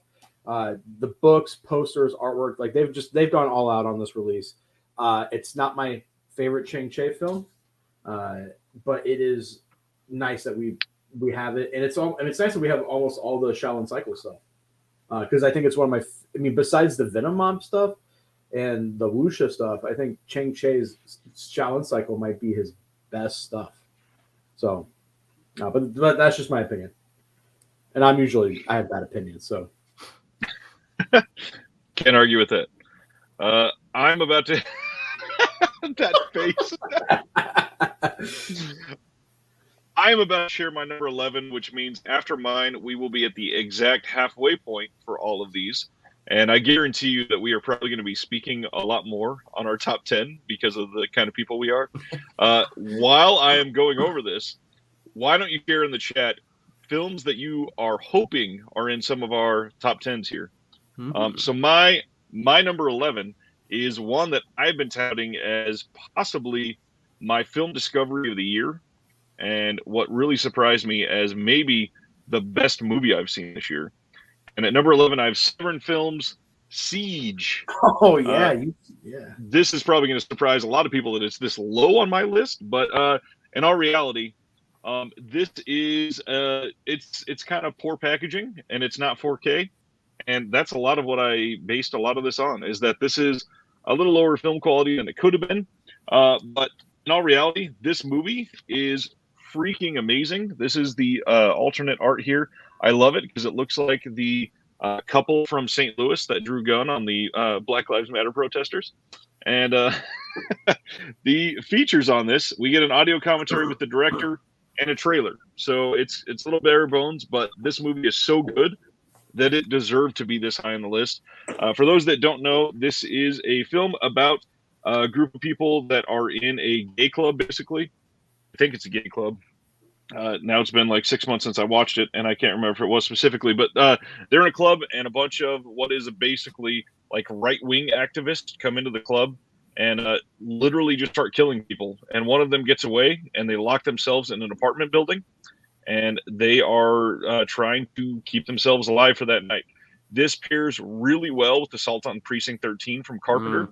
It has a lot of the same vibes, and it is shockingly great, like super well acted, very timely with everything going on in today's political scape. It is such June, or the original film? Yeah, the year. It came out in 1982. Because when you said the shooting at a gay club, I thought of Pulse instantly. I was like, damn, was that made after the Pulse massacre? Yeah, 1982, and it is actually inspired by it's a Canadian film, and it's inspired by a police what do they call? I think it was a police strike where the police literally said, "Okay, we're not going to be working," and they didn't have any police on duty for like 30 days or something like that. Something Just crazy. like RoboCop 2. And exactly. And it's such a well-made movie, really well acted. But the big thing, the dialogue is so realistic for a lot of the scenes that they're in, a lot of the situations they place themselves in. They are not afraid of, crossing any of the lines that they need to. Really well done, really shocking. But then a perfect stinger of an ending, and it's great. It's such a really good ending to that film. Yeah, I could talk about Siege all night.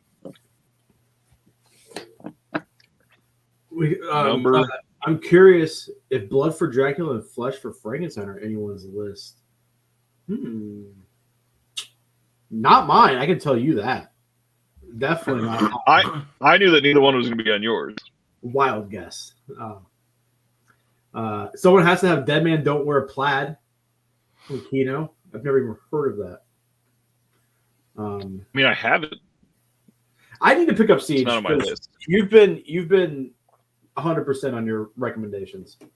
So well, and it's not horror at all. You will like it. It's a crime film. I don't hate horror. I like horror movies, but it's not like I watched what was that? The Night House. That might be my favorite movie of the year besides Old Henry.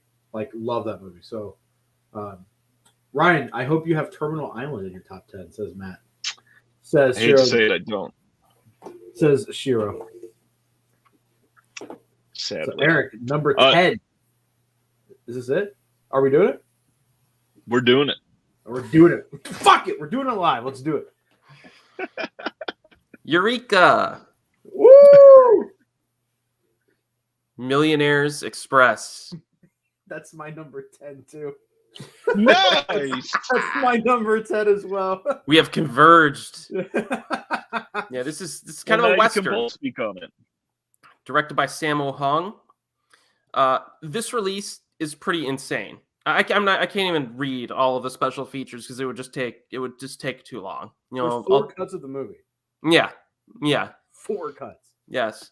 So yeah, the cast in this film is completely insane.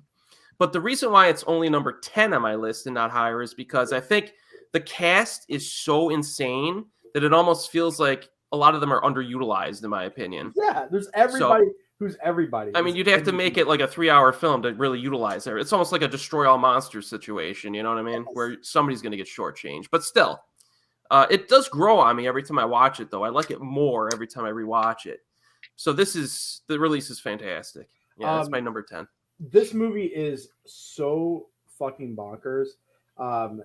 They were really hyping this up. They were like, this is limited edition, 3,000 copies. It's the only way to get, the 4 cuts of the movie. There's a poster, a book, but the movie is just fun from start to finish. And the Sammo Hung fight and the Cynthia Rothrock fight is so awesome, dude. It's so cool. Jimmy Wayne Yu's in this, Ewan Bow's in this, just everyone is in this. It's a Western, but it's also there's samurais in it. Mm-hmm. There's it's such a fucking wild movie. This is Sammo Hung, man. He makes me happy. He makes me proud to be fat. He is just an absolute gem of a man. No, dude, Sammo. But seriously, on a more serious note, a guy of that stature, of that girth, is just flexible, nimble as fuck.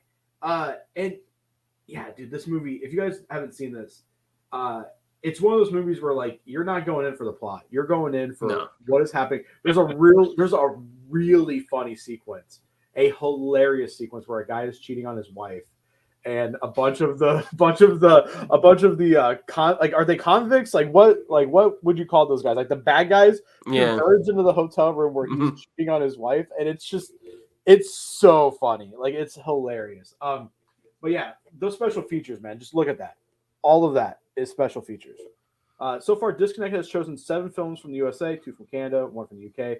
Eric has 5 from Japan, 4 from China, 1 from Thailand. Flip has the most diverse: 4 USA, 4 China, 2 Italy, 1 Japan. Wow, nice statistical summary there. I'm a man of the world. I love it. I'm a man of the world. Keep doing that, so at the end we can see who's the most diverse. Yeah, and one last note on Millionaires Express. There's a scene where Yun Bu jumps off of a building. He flips off of a building onto a pad. with sand on it, and then just walks away. And dude, it's some of the shit that they do in this movie. It's like, how did nobody die? I don't know. Yeah, it's so good. It's so good. And the fact that there's four versions of this movie is that every time you watch it, it's a slightly different experience. So if you got this release and you're like, oh, the first cut, that was a good movie. Wait 3 months.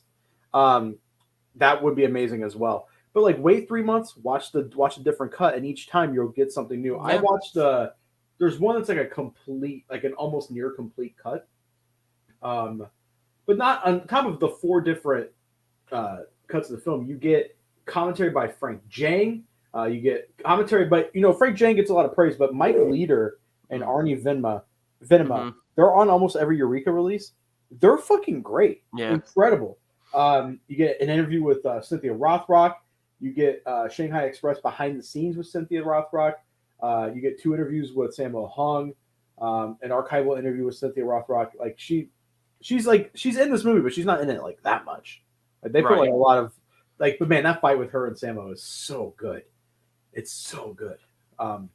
Yeah, that was my number 10 as well. I'm so glad you picked that because that movie is it's superb. It's fun. I'm so glad you both picked it at number 10. Yeah, I mean, this is, and like also it's, besides that weird scene with the sex thing, it's like kid friendly. Like if you could just skip through that part, there's no like blood or anything. It's not like the violence is goofy. Oh well, never mind. There's a lot of stuff in the brothel. Never mind. Yeah, never mind. I forgot. It's kid friendly except the brothel. Except there's a brothel. Yeah, I forgot. Yeah. Well, they gotta learn sometime, right? Yeah, you gotta get your rocks off somehow. So my number 10. My number 10 features a comedic legend, and that is Dead Men Don't Wear Plaid. I'm just kidding. That's not it. I just grabbed it. Because Jeff said it. I did want to point out a couple of these comments here. Cook Media, I think that's how you say this. Their Dune Bested Arrows release because they put Ballyhoo's feature-length documentary on there, and I agree. I'm really sad we didn't get that documentary, and from what I hear, Arrow is to blame for that because they imposed a really short deadline on Ballyhoo. They couldn't get it finished in time. King Dingling, I still love your name, by the way, says, I came in late. Anyone got Green Knight? I can't speak. I don't think Eric saw it, if I remember right, but I know Flip saw it. I don't think it's going to be on his list. To be honest, the 4K looks really good, but there's just not a lot on there to be something great. However, there is something from the same production company that I have in my list. Ragnar says the Severed Arm doesn't get enough love. Completely agree. I tried to highlight this year, that film. And once again, I think it got kind of dismissed because of the packaging and maybe the name. I don't know if that's why, but it is so much better than the name implies. And blocking 2 more people. And my real number 10 is another one that somebody actually brought up already, and I do want to highlight. Blood for Dracula in 4K from Severin. Severin has killed it this year. This release is great, and it is everything that I wanted when they announced this.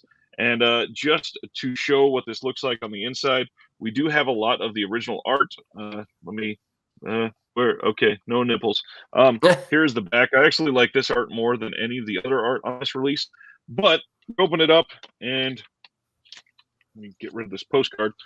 You do get 3 different discs, and it does include the CD soundtrack, which is a really decent one on this. The picture looks great. It is in 4K, and it is one of the best reasons to pick this up because it looks really good. It's got this entire gothic aura over the entire film, but it's odd because it's so brightly lit instead of the old classic real gothic. It's just got that gothic feel. And if you've never seen it, Udo Kier is just on another level in this film. From what I hear, I still have never seen Flesh for Frankenstein, and from what I hear, he's even better in that. But supposedly the Vinegar Syndrome release of Flesh for Frankenstein might have some problems. So have not watched it yet, but yeah, everything I'm seeing is that the contrast on the 4K disc might be dialed up too much. Ooh. So Blood for Dracula is my number 10. It looks really good on 4K. absolutely get it. If you have not, it has been released at retail. It is not going out of print anytime soon, from what we are seeing. And there have been some rumors saying it's out of print. It is not. And Eric, number 9. Let's see if we have All any right. overlap again. See if we have any overlap again. No, it won't be. I don't think so on this one. This is one on Terracotta Distribution. Released this one. Oh. This is a neat little movie. Meatball Machine. That almost made my fucking list. Did it? I love that movie, dude. Wow. Meatball Machine rocks, dude. Oh. Well, Italians think alike, baby. So you get some pretty good special features on this, specially commissioned director's interview. You get audio commentary with a bunch of dudes, some concept type of discussions here, concept designs. Now, this movie is kind of like, everybody remembers 2008 because that's when Machine Girl and Tokyo Gore Police came out. But this one kind of it kind of sparked that fire because Japan's always made gore films, but this one was a little different, had a little different flavor to it, and it got the ball rolling. So this film was kind of probably more important than a lot of people think. I think so. Pretty cool. It's about you kind of know a lot of these movies are a lot of body horror based type stuff. Parasites or whatever going inside people's bodies. Almost, but it's not and it even has a little bit of a romance element to it. That's pretty good. So and cool flick. The sequel was directed by the director of Anatomy of Extinction and Tokyo Gore Police. I like that movie too. I do too. I like that whole era. There was what do they call it? Because they filmed their own. They started their own film group. It was like Sushi Typhoon or something Sushi like Typhoon. that. Yeah, Sushi Typhoon. They did what, like 10 movies or something? Something, yeah. Something like a small number of movies, and they're all just bizarre, but all really, really good. And I love that Japan does practical effects, like for the most, yeah. Their budget is like nothing, and you look at that movie and you look at Tokyo Gore Police, and you're like, how are you able to do what you did for probably 20 grand or some shit? Like it's just it's incredible. Yeah, that almost made my list. I really like that release. Terracotta did a great job on it. Nice. My number 9 is an Italian film, or as the people in my area say, Italian, which triggers me the fuck. It makes me so mad. Is The Violent Professionals. So Sergio Martino, best known for his Giallo films. He only did 3 Eurocrime movies. I like this one the best. This is region A, B, and C. So you can pick this up. The artwork's great. Very similar to the Tough Ones. It's about a cop whose boss is killed, and he just goes on a rampage, like goes into the underground, killing people in broad daylight. Some fucking great car chases. There's something about Italians in the way that they film car chases because they didn't have the proper paperwork to be filming these car chases. They were just doing it in the streets, which is crazy. It's a violent movie, very much again like Dirty Harry. The guy's got a couple like funny one-liners. Actually, everything he said could be taken as a quote. It's hilarious. But yeah, I really enjoy this. This is not the best Eurocrime release of the year, though. And we'll talk about that later on. There's another one a little higher up on my list, but yeah, I highly recommend Violent Professionals. I need to dig into those more because I just last year, I think, or earlier this year, I watched Live Like a Cop, Die Like a Man. I'm like, I freaking love this crap. I need to watch more of this. Yeah, I would recommend getting the Tough Ones in this because they're both 88, both solid. And then Arrow's putting out a standard version of this here really soon. So I would recommend picking that up. It seems like in the one that I'll talk about later on, it seems like there is just this year Eurocrime was just like everyone was kind of like dipping their toes in the water. Like, let's see how this goes. And hopefully it goes really well because I love the genre. There's hundreds, again, just like spaghetti western. It was what came after spaghetti westerns. Like when when they started, when the spaghetti westerns turned into comedies, which was kicked off by the Trinity movies. The more serious, I don't want to say serious directors, but the people who took films a little bit more seriously went and started doing Eurocrime. And it's really funny because every Eurocrime movie, the director was probably best known for horror movies. So it's really cool to see horror in like they're not influenced by horror, but like you could see a guy who's mostly thinking about horror movies and Giallo doing a crime movie, and they carry over all the blood and the violence. And they're all just badass dudes. Like you can watch one of these and it'll put hair in your chest. Yeah. Like, Yeah. They're fucking great. I love them. So yeah, that's my number. Is that 9? Numbers are scary. I think that was 9. Yeah. Yep. Earlier. And yes, number 9. I do want to highlight. If you are keeping note, video store, please separate China and Hong Kong. Very different. And Thai, because there's a Thai movie on my list. So, but yes. My number 9 is another U.S. film. Don't know why I had to say that. This is shocking because it's one of only 2 studio releases in my top 20. And it is because it is a 4K release that is done so damn well. And it has a load of extras. Unfortunately, not a lot of them new. But that is the 4K release from the UK of The Thing. Universal really did a great job with the 4K restoration for The Thing. There is detail in this film that you could never see in any of the other releases. It would have to be like a really pristine 35 millimeter print showing of this. This release has, I think, 4 discs on the inside and a whole bunch of like art cards and everything else. Has the CD soundtrack, which is Morricone. Has the 2011 prequel. Has the movie on 4K and on Blu-ray. It is just overall a great release. I don't think there are any new extras on this, but it does have the commentary with John Carpenter and Kurt Russell, which is always special. So I'm glad they included that. And yeah, this is really good. Exact same 4K disc as what has come out in the US. So don't worry about, trying to track this down if you don't need all the extras. Just grab the 4K in the US of The Thing. It is very cheap now. It's got down to like $14. So not bad at all. Nice. What is your number 8? All right. Got one from Choi Hark. Time and Tide. Time and Tide. This is probably going to be on flips as well. Eureka. It's from Eureka. And yeah, this one is pretty significant because remember, Choi Hark directed Double Team and Knockoff. Not exactly 2 quality films. Went back to Hong Kong and then made this movie, which was a significant return to form. So yeah, this the release, it's got some decent features here. You get full-length audio commentary from Choi Hark, feature-length audio commentary from Frank Zheng, trailer, collector's booklets. There's some good stuff in here. But the film itself is just so freaking entertaining. It's just it's a must-watch. You know what I mean? It's really good stuff. There's the bad guy with the sniper rifle and the sunglasses. I wish I could dress like that. I wish it'd be socially acceptable to dress like that. My number 8, we're on number 8, right? Yes. Is Jimmy Wang Yu's One-Armed Boxer.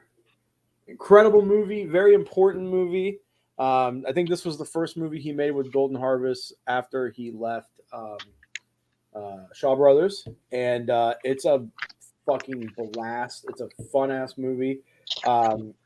Jimmy Wang Yu was not a martial artist. He was not, again, artwork by Darren Wheeling. I think most of the Eureka stuff that's martial arts based, all the artwork is done by Darren Wheeling. I personally like it. I know some of my friends don't like his artwork. I'm not going to call them out because they're watching the show right now, but I love him. But I love his artwork. Jimmy Wang Yu was not a martial artist at all. He was known as a street fighter, and actually he got a hit put on him by the fucking what's the mafia over there called? Triads. The Triads shot him up while he was eating at a restaurant one time, and he almost but he kind of started it. He didn't give a fuck. Like he would get into people's faces when he was out and about. He was real cocky. And actually, the reason why he got shot was he was hanging out with another triad group, and a rival triad group was there, and he went over and started throwing fists, and a fucking fight broke out. And then in the courthouse, when they had to go to court for it, he started another fight in the courthouse. A couple people died. And then while he was eating dinner a couple weeks later, they drove by and shot him up. Yeah, just crazy. He's awesome. He's amazing. But what I love about him is that brutality, because he's not a trained martial artist, but he knows how to throw a punch in real life. So his fighting style is more, I don't want to say more grounded, but it's more what's the word I'm looking for? More primal. Primal is a good word for it that I'm trying to say. He can't throw a kick at all to save his life, and when he does throw a kick, it's very funny to watch him throw a kick because it's not good. But yeah, when he's just brawling with you, it's very primal. It's great. He directs this movie. He writes the movie. He did a great job. And this is, I think, it's not the best Jimmy Wang Yu movie that got a Blu-ray this year, but highly recommend you pick this up. Again, Eureka. Flip has chosen a film from each decade since the 50s. Damn. Wow. I did? 250s, 160s, 470s, 280s, 190s, 2000s, and 2020s. What the fuck? Well, I'm a man of the world, I guess. Mm-hmm. But yeah, this is a great movie. It's very racist. The Japanese guy has fangs, and he's like overly evil. He looks crazy. There's an Indian man, and they just painted a Chinese man like gray. It's like they painted him a weird color. He doesn't look Indian at all, and his fighting style is yoga, like extreme yoga. So he's like walking on his hands and shit. It's weird. It's so good though. I love it. My number 8. This is my last Vinegar Syndrome or partner label chosen for this entire thing, and it's not even a Vinegar Syndrome title. It is Summer of '84 from Gunpowder and Sky. This is another ridiculously good-looking 4K release. This is the front art, and it's another side loader. This is the back art of the slip. This is the front art of the slip. And then we have a fourth art choice, the original art for the film. And the cool thing, they released this. If you've seen this, this makes sense to you. There is a milk carton on the inside that goes with the movie that you can take out and fold for yourself and display with it. I will be doing that. I just don't have space for it yet. Really, man, I can't speak. Really fun movie. Really well done. It's got a very Stranger Things vibe to it. It's a fairly modern movie. I think it's from 2016 or 2014, something like that. 2018, even more new. Wow. It is surprisingly well done.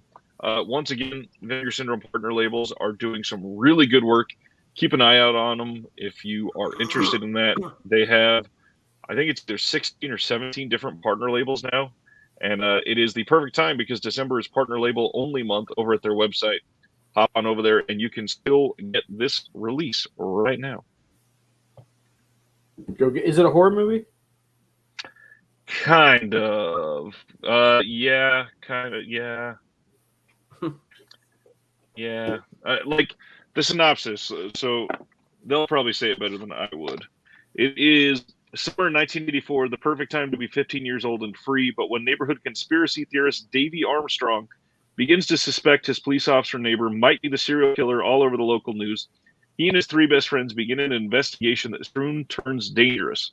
So basically, think of it as like a 1980s tinged version of Disturbia. Okay. Disturbia. The Rihanna song? Bam, bam, Basically, yeah. My number 7's Umbrella. Under my umbrella, Ella, under my umbrella. Everyone knows the non-Jay-Z version is the best version of that song. Yeah, Jay-Z sucks. I mean, sorry to hip-hop fans out there, but he sucks, dude. He's not good. Biggie's good. Mobb Deep, that's good shit. Wu-Tang. Hall & Oates. Yeah. Sure, that goes hand in hand. You know my two favorite artists, Hall & Oates and Wu-Tang Clan. Yeah. Also, a big fan of Chris Christopherson and Snoop Dogg. So wait. That one actually makes more sense because they actually did a song together. Phil Collins could throw down too, baby. Have you seen that? One of my favorite videos is what's the song? I Can Feel It Coming in There Tonight. Yeah. There's like a wedding DJ, and he walks over to his wife, and they're both older, so she's got some big California State Troopers. And when the he just starts slapping her tits. It's a great video, dude. It's a great for real though. King Dingling, big pun, forever, man. Yes. Oh, and Ice also said that too. Big pun's the fucking man. Rest in peace. My turn, number 7. Yes. Number 7. Eureka again. PTU. Woo! So story is based about a cop who loses his gun and things kind of get out of control that night. You have different storylines that kind of converge and stuff. Very well made film from my favorite Hong Kong director, Johnny To. And he's probably my top 10 all time, actually, in terms of directors. Yeah, he's up there for me too. So his representation on Blu-ray in the U.S. is pretty abysmal. I think really the movie that needs the release the most is The Mission. Oh man, I thought we were gonna say Exile. Well, yeah, but I mean The Mission's DVD release was atrocious because like the front menu or the front title screen is burned onto the whole movie after you start playing it. It was horrible. So yeah, we need more Johnny To stuff on Blu-ray. I'm actually surprised that for Johnny To, we haven't got Exiled yet. Oh, I know. That's a fucking. If you guys haven't seen Exiled, it's one of the best. PTU is a lot of fun. And some good special features too on it. Is that a Masters of Cinema line? Yes. Wow. Damn. Yeah, they put out what Throwdown last year, and then PTU this year. Possibly. Yeah, but man, or didn't Criterion release Throwdown too, right? They put it out this year. Yeah. Right. Okay. But fuck Criterion. Changed their name to Suck Tyrion because they suck. But yeah, PTU also made my list too. It was a tie between. It was a 3-way tie between that, Time and Tide, which I ended up going with, and Wild Search. Uh-huh. But man, PTU was so much fun. I was like watching it, and it's the end is so good. Like it's just such a like, oh fuck. And it captures Hong Kong really nice. Like certain areas of Hong Kong really nice. I really have you been to Hong Kong? Mm-mm. I want to go so bad. I've heard from people that go there that nowadays it's just like a large shopping mall or like an airport. It's just all sanitized. That's what sucks because like there's a grit to these movies of Hong Kong in that time, and it makes me sad. Like I wish I was an Asian man in Hong Kong in 1995. Oh, I'd want to be there probably in the 80s too. I want to be in Tokyo in the 80s, Hong Kong in the 90s. Yeah. And Italy in the 70s. Italy in the 70s. Damn, yeah, dude. Could you imagine going to see like Giallo films and the police films in Italy and then going to Hong Kong and watching all of that stuff? Oh, man. And then cinema? Oh, fuck. Dude, I wish we had time machines. Another Hong Kong classic, because I could not imagine being a mid-20s guy going to the cinema to see this in Hong Kong and having your mind blown. But it's Ricky-O. The story of Ricky, man. This release, again, artwork by Kung Fu Bob. This movie is fucking awesome. If there was ever a movie that encapsulated how my brain works, this is that movie. It's just, I love it so much. This had a release by another UK company, but this, I think it's the same transfer, but this release looks slightly better, so maybe the encoding is a little better. It's got, HD restoration in the original 185:1 aspect ratio, Cantonese mono, newly transferred English subtitles. You got audio commentary by Frank James, Mike Leader, Arnie Vinna, and another commentary, 3 commentaries. No, there's Kim 4. Newman, Sean. Oh shit, yeah, you're right. Kim Newman, Sean Hogan, and then Adi Sorley and Chris Lang. Damn, but yeah, it's got a great book. It's got a poster. This release is just, I think it's their best Category 3 release of the year. The other 2, not my thing. Robotrix and Rada Ghost Story, not my cup of tea. But this movie is what inspired the guys who made Mortal Kombat. And Shawshank Redemption, don't forget. Oh, for real? This was No. Steven Spielberg was like, man, I want to make my own version of Ricky-O. Which honestly, Ricky O is a better movie than anything Steven Spielberg has ever done, and I will stand up by that statement. I'm not. I don't blame you. It's a good movie. Speaking of erotic ghost story, I wanted to share with Eric because I believe we had talked about it before. I finally went and ordered the Chinese Ghost Story trilogy from Nova Media, and it just shipped today. I'm so stoked on that. Also wanted to point out, Flip, just so you're aware, Frank Darabont is the one that directed Shawshank Redemption. Oh, who? Frank Darabont. He's a lot better than Steven Spielberg. He's the guy that did The Mist. He's the guy that did the first season of The Walking Dead. Got screwed over by everybody but at AMC. Damn. Yeah. Why did I think really it was good. Steven Spielberg? It kind of feels like a Steven Spielberg. And it's based on a Stephen King book. Maybe that's what you're thinking. I know that, but in my mind, it's a Steven Spielberg movie. Right. I'm an idiot. Well, hey, that kind of explains it. It's a good movie. That's why it's not a Steven Spielberg movie. So exactly.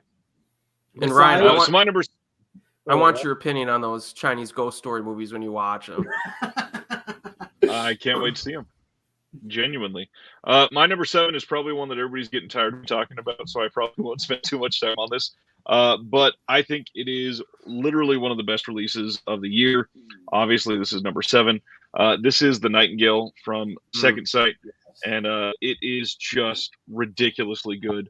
Obviously, the movie's amazing. We talked about that forever, but this has so many special features. You can see how many are listed on the back here. It is a paragraph, basically. There's so much on here. The movie, though, is the big thing. It's just harrowing. Everything about this film is it's not even like a fun watch, really, but you get done and it's a rewarding watch. It is something to see a less sexualized version of like I Spit on Your Grave carried out in a way that is tasteful, but also important. It is telling the story of these indigenous people that are going through something awful and have still not really ever gotten out of this period of intense racism. There's still a lot of people that look down on the indigenous people there, and there is a lot in the special features they're talking about that. And Jennifer Kent, she is the one that directed that. She's also the one that did the Babadook, and she is incredible. I have loved every single thing, both of the movies that she's directed so far. I know a lot of people hate the Babadook, but it is a really good film if you are somebody that can understand what that child is going through. So if you are a fan of that type of film, Jennifer Kent, she's doing great work. I can't wait to see what she does next. I agree. Either. That movie is fantastic. It's just awesome. Yeah. Yeah. All right, number 6 for me. It hurts me to put this low because this release is insane. And I again, sometimes I just shake my head that movies like this would get a release like this. This is 88 films, Robotrix. Very nicely inappropriate Category 3 film, just the way I like them. So yeah, this is basically a you basically have this killer android running around killing prostitutes and stuff, and you have these cops trying to take him down. Some of the scenes in this are pretty hilarious, like the android fair where people are showing off their androids, and like the outfits are like somebody got them from Kmart in the late 80s and just put them in the shelf.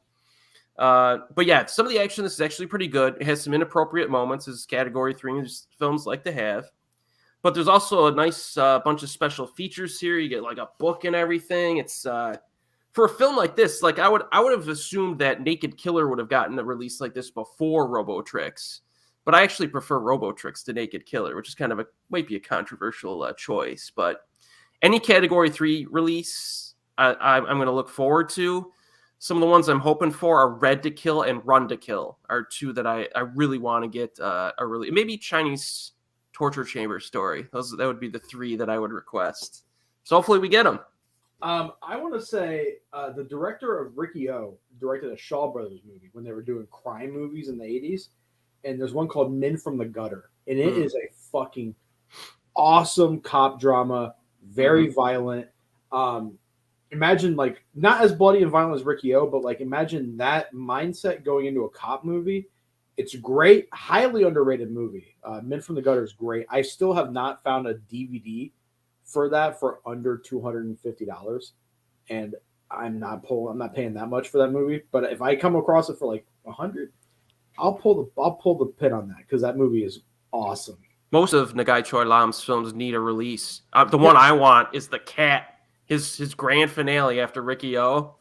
Oh yeah, not the black cat, the cat. The Cat. What's that? Yeah. What's that about? Oh, you want me to read you the plot synopsis? Yes, I want to hear the plot synopsis. I never read this to you. The plot synopsis for The Cat. Okay, that's here. I got it right here. Yes, you have. Yes, you have. Yeah. I want to hear it again. This is good. Yeah. Here, I got it right here for you. The Cat from 1992. All right. A man hires a dog assassin while investigating two alien-human hybrids led by a really pissed-off warrior house cat who steal artifacts in an attempt to stop a vicious killer blob with high-voltage slime tentacles that can transport itself inside human beings. That was so many of my favorite words put together that I've ever heard. Wow. Sorry, I googled Amy Yip and got sidetracked. But I think that movie sounds amazing. I want someone to shock me with high voltage tentacles. The Cat. That sounds awesome. Speaking of flip search history. Speaking of cats, there's no cats in this movie. There was a couple cool cats in this movie.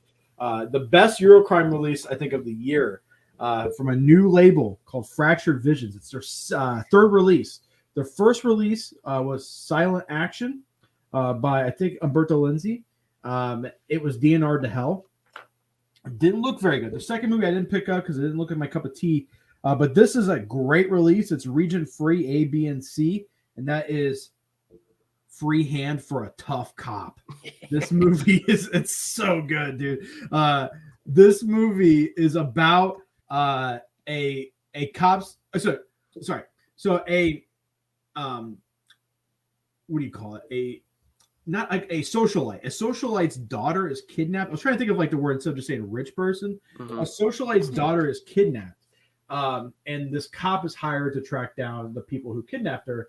And he has to break out Thomas Million's character from jail because he's just a fucking maniac. He's crazy. It says right here, the film introduced Thomas Million's legendary Manza, which is aka garbage can, to audiences around the world.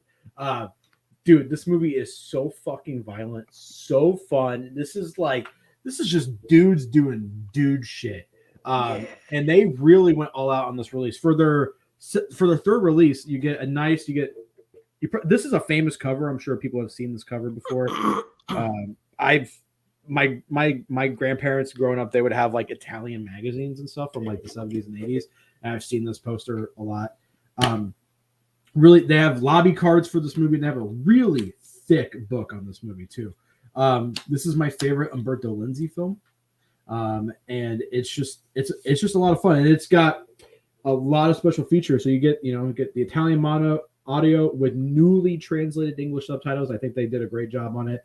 You get the English audio as well. You get Cops and Robbers, an interview with Nino Celeste, small roles in an interview with Corrado Solari, Producing Mayhem, an interview with Ugo Tucci, Portrait of a Daughter. Like pretty much every person that's in this movie has an interview. And then you get a commentary by Eurocrime producer Michael A. Martinez, commentary by Troy Howarth and Nathaniel Thompson, and it's a limited edition of 3,000. So this movie is fucking awesome. And if you haven't seen this, you guys got to go pick it up because he doesn't like get him out of jail. He helps him break out of prison because he has to do it under the radar. Right. It's so good, dude. I had Italian last night. Look what I got into red today. Sauce. Hey! Whoa! What are you saying, Eric? I said I had Italian yesterday. I had some gnocchi with red sauce and meatballs. Oh. Me too. My mom texted me a picture. The reason why I actually turned my mic off or my camera off is because she called me. She made some pasta. She made veal meatballs with wine mixed into it. Yeah. Homemade noodles. Oh, dude, my mom.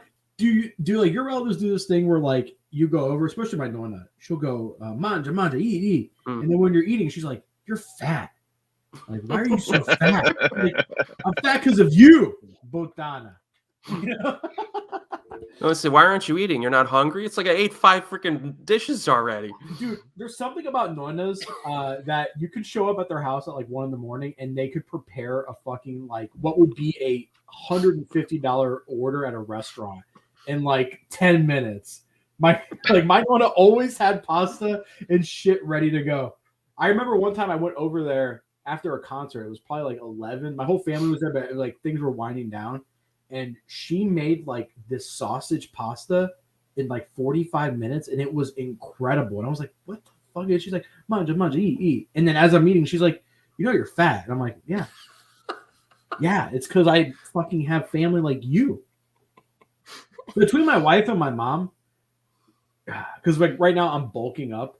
I sent Ryan a video of me working out, and I was like, I may be 4'11" with a 4-inch dick, but I can do this. But I'm bulking up right now, so I'm like puffy. And my mom was like, "You're getting fat," and I was like, "I just benched 365 pounds the other day. Shut the fuck up, bitch." But my mom called me and was like, "Hey, I made you dinner," and I told her, "I'm like, are you gonna make fun of me after I eat it?" So going over a few of our comments, it is true that supposedly Unearth is getting a bunch more Cat 3s for U.S. release. It's going to take a while to release. The person that leads all of Unearth films has had some medical issues this year. He's getting everything back under control, though, so hopefully that ramps up in the new year.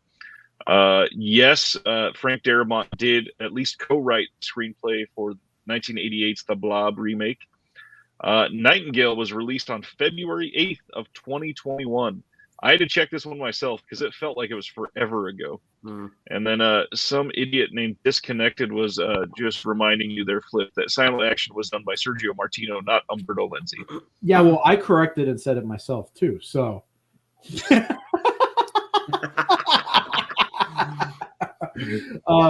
Also, this is interesting. In the 40, he fixed this. In the 43 films selected so far, only 2 are directed by women, and I'm the only one that's not sexist. Just want that to go on record. Well, we're Italian, so it's just part of our DNA. Like, did you not hear to be sexist? Yeah.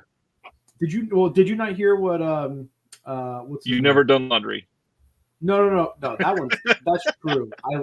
I still, guys, next month, 30 years, haven't done a load of laundry in my life. No, who's the New York governor? Why am I blinking? The Italian guy? Kathy Hochul. No, the one that just got fired. Cuomo. Yeah. Cuomo said his exact words were, "I'm not perverted. I'm just Italian." Yeah. His words, and it's true. So, the fall of the House of Cuomo. My number 6 is another one that I've been highlighting this year quite a lot. It's another 4K from Severin. And that is a film that I looked forward to for literally like 2 years after they alluded to the fact that they were releasing this, even though we didn't know it was going to be 4K till they released it. And it was their first 4K release. That is Perdita Durango. This movie is incredible, bonkers every which way. It is tied to Lynch's Wild at Heart. And as you can see, it's got Rosie Perez and Javier Bardem in it. And it looks incredible on 4K. Really fun story. It's got their old shitty slipcovers. Unfortunately, it's not good at all. This is the original art that a lot of people recognize and remember, and it is just wonderful. And then on the Blu-ray, they've got interview with the director Alex de la Iglesia. They've got interview with the writer, an appraisal by film scholar Dr. Rebecca McKendry from Shockwaves, and I don't remember her new podcast, but everybody knows her basically. And then interview. Yes. Text me the name of it because I want to listen. Whatever. I will. They've got interview with the DP, and then interview with the composer, a whole bunch of other stuff. There's all kinds of stuff on here, but it is great. This film is so much damn fun. Not enough people had seen this, and now that this has a good wide release, it is out there and uncut, I believe. for the first time. Very cool. That's a release I've been wanting to get. You've also been hyping that movie up for months. I think the 3 movies you've talked the most about this year have been that, Siege, and Shiva Baby. Absolutely. So, yeah, and you were pretty hyped up on Ticks too whenever you watched it. So when I think of those 4 movies, I think of you. You're welcome, baby. You should have said you're Shiva Baby. Top 5 time. And one thing I just noticed, I did not plan this. All of my top 5, which is wild for me, are all from different labels. I have 3 different labels. I have 2, me as well. I have 3. I have 2 from Eureka, 2 from 88, and 1 from a. We'll say it because I think my number 1 is going to surprise a lot of people. I'm very excited to talk about my number 1, but yeah, top 5, baby. All right, Eric, what do we got? We got Arrow, Legend, Nice. Ridley Scott, Tom Cruise, Mia Sara, Tim Curry in this movie is freaking ridiculous. It's amazing. This is a movie that I watch like twice a year. I usually watch it at some point in the summer and then some point in the winter. And it's the first time I'd ever seen it on Blu-ray, actually. So it was quite an experience last time I watched it with this. And, I do think the theatrical cut is superior to the director's cut. I also think the Tangerine Dream score is superior to the Jerry Goldsmith score. So those are possible hot takes. I don't know, but that is. Nope. Tons of special features that I still have to go through.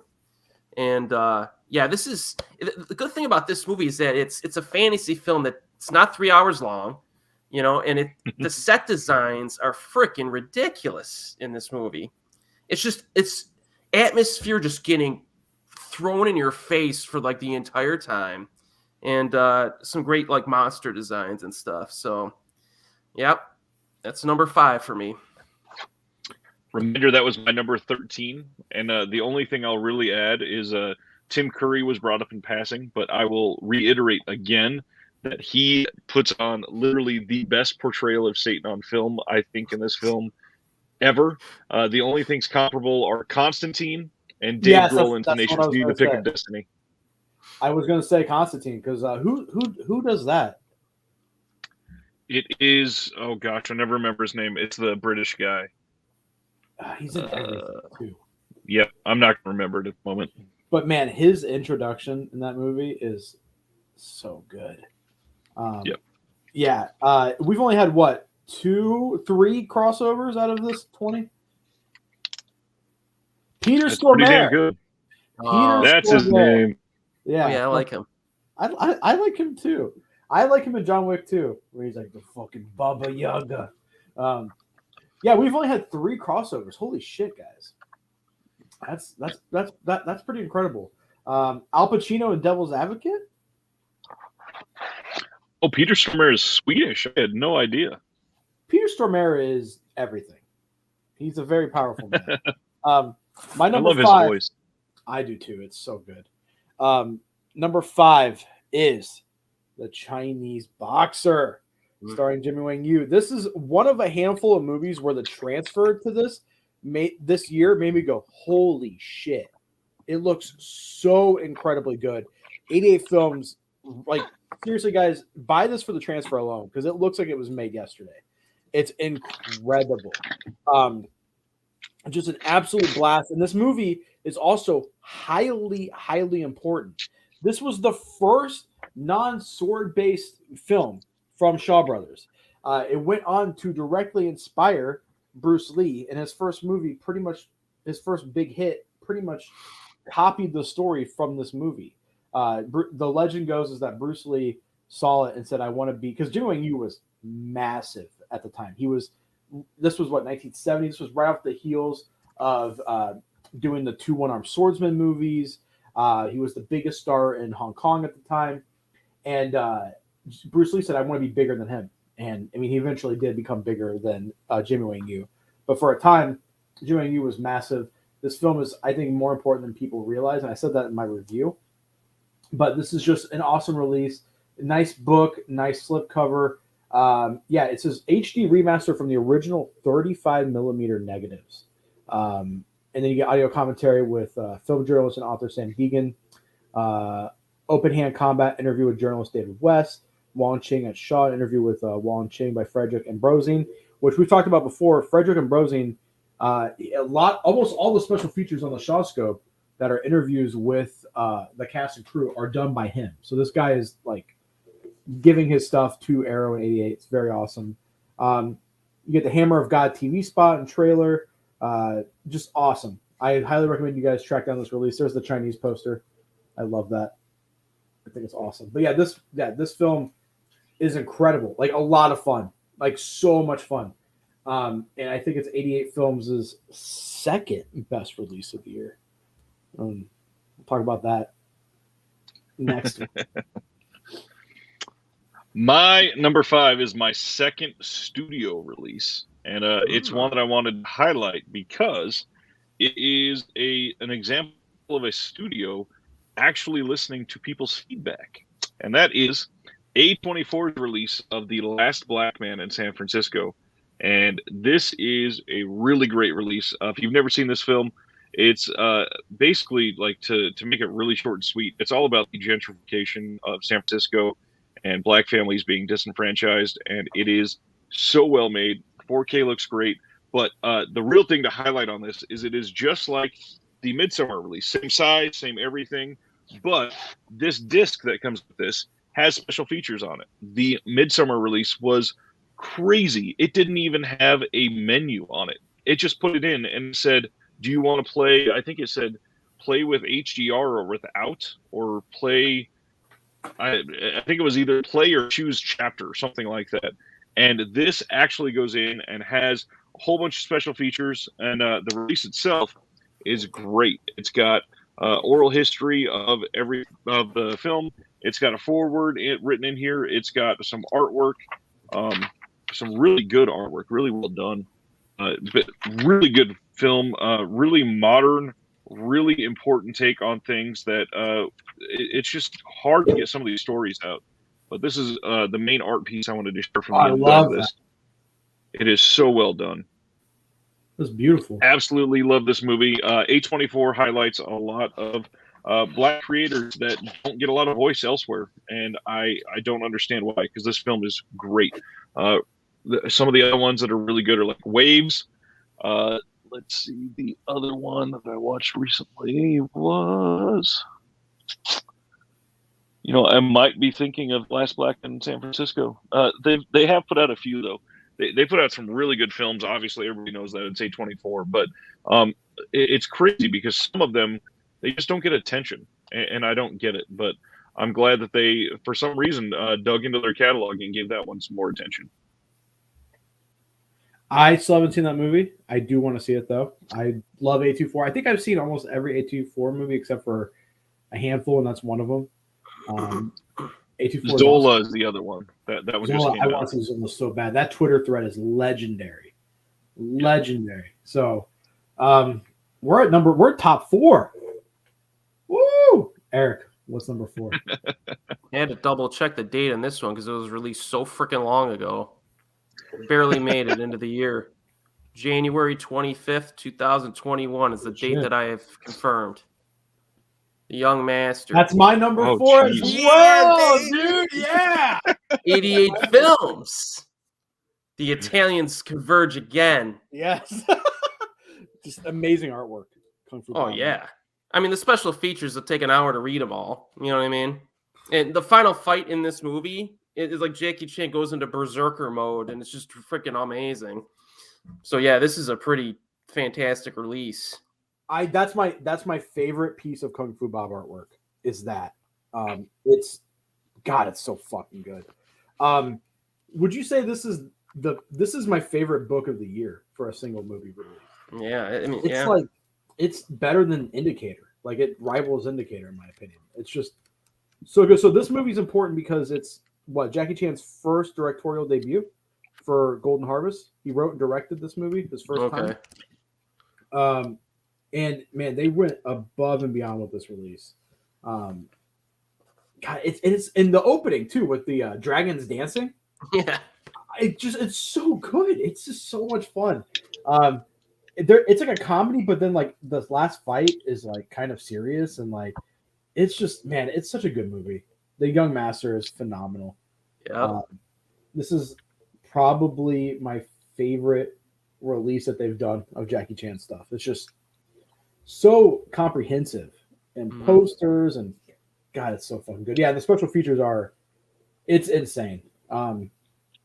Yeah, just right here, 2 discs. So yeah, this right after the pictures. So this entire text is all the special features that are on this release. It's yeah, it's insane. They got new 2K masters of the Hong Kong theatrical cut, newly restored for the 40th anniversary of the international cut. Loads of commentaries, extended scenes. The cut master, a collection of rare, deleted, extended, and alternate footage. 13 minutes of that. Just really awesome stuff. This movie's so much fun. And you can see why Jackie Chan became such a star, especially like back in early days. Mm-hmm. Did you ever see the "It's Not Jackie" skit from Tim and Eric? No, never even heard of that. Tim and Eric rocks though. I love Tim and Eric. So my question back to you guys: some people are getting Armor of God in hand now. I believe both of you have seen that film before. How do you think that's going to compare to this one? I still think The Young Master is I don't know. That's tough. I don't want to say it's a better movie, but because the release looks like it's going to be rivaling this one. Yeah, it looks really good. Orbit and Diabolic still haven't gotten theirs yet. So right, should be in tomorrow at Orbit, I believe. Oh, really? Yeah. Good thing I gotta get up at 8:30 to be at work. I'm gonna be pre-ordering right away. Yeah, I mean, I'm not a big fan of. This is probably sacrilegious, and I keep saying shit that makes me seem like a film idiot. But I never got the whole Indiana Jones thing. I never got into that. I never got into the Uncharted games as well. Just that genre never clicked with me. But Armor of God is so good, and I think it's because Jackie Chan is so charismatic in those movies. Armor of God maybe tops Young Master for extras. Holy shit! No, really? Whoa, man! God damn! Well, fuck. I'll take it. I'm not complaining. Holy shit! That's incredible. Damn. What's going on, Bubba Fett? What's going on, Bubba the Hutt? Okay. So my number 4. Oh wait, no. Is this 3? 4 for him. Oh, 4. That's right. 4 Eric started. I keep thinking you started because you're over there on my screen. Number 4 is a label that you just brought up, actually, and it's not one that any of us have mentioned from tonight yet, and that's got to be from Indicator, and a film that never got a huge, wide release that was super easy to get until this one. I got to be honest, I love Irreversible. Yes, there is a tough scene to watch, and yes, it does last like 10 and a half minutes too long. But if you can get past that part, this film is really well made. Gaspar Noé is incredible, and we're talking about special features. Look at the back of this thing. This release is ridiculous. This is another one. We were just talking about books, and you said that rivals Indicator's books. Indicator's books, like this is obviously there's gonna be some art in it, but it's like film school on a page. It is so fantastic. It's what everything in here. Criterion used to be. Yes.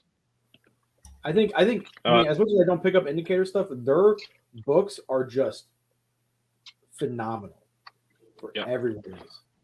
Also came with the classic cover art on a poster. Does it have the reverse artwork too? It has the same artwork but in French. It'd be cool to have her from the front on the other side. Right. That's a good movie, man. I really like it. That scene in the club with the fire extinguisher is brutal. Brutal. Monica Bellucci, you already know how we feel about her at on this podcast. Vincent Cassel, is it Cassel or Castle? Castle Vincent Cassel? or Cassell. Cassel, it's my second favorite movie he's in. He's a really great actor. He's so good. I think Lahain is probably his best movie. Yep, This is number 2. I knew you were going to say that. God, he's so fucking good in this movie too. And like you said, 10 minutes too long. God damn, that is an uncomfortable movie. And for those of you that have never seen it, yes, it is a sexual assault, but it's also filmed that long on purpose. It is to make you feel uncomfortable with it. It's not to make it normalized or something that we're going to get over with quickly. You're supposed to feel terrible after you witness it, because that's what the whole movie is about. And it starts with the fire extinguisher scene. And what's funny is, and there you go, Video Source says it's Cassell. Cassell. I was actually, everybody that has never seen this, you've been warned probably. There's a really bad sexual assault scene, and I was warned, like, there's a tunnel scene that's crazy. So I was ready for that. But the film started, and like 3 minutes into it, there is a guy getting his face beat in and his arm broke in a club.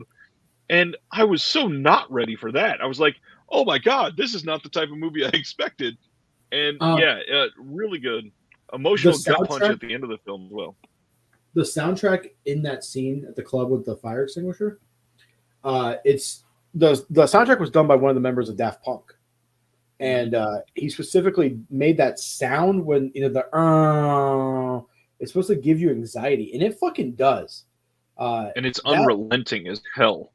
And the way the camera shakes, like as he's getting hit, is just—it's brutal. I think Gaspar Noé, every film he's done has made me uncomfortable in some way. It's like even if I don't like the movie, it elicits a reaction from me that no other director gets. And he's so weird. Have you ever seen his closet pickups in the on the Criterion channel? I never watched it. No.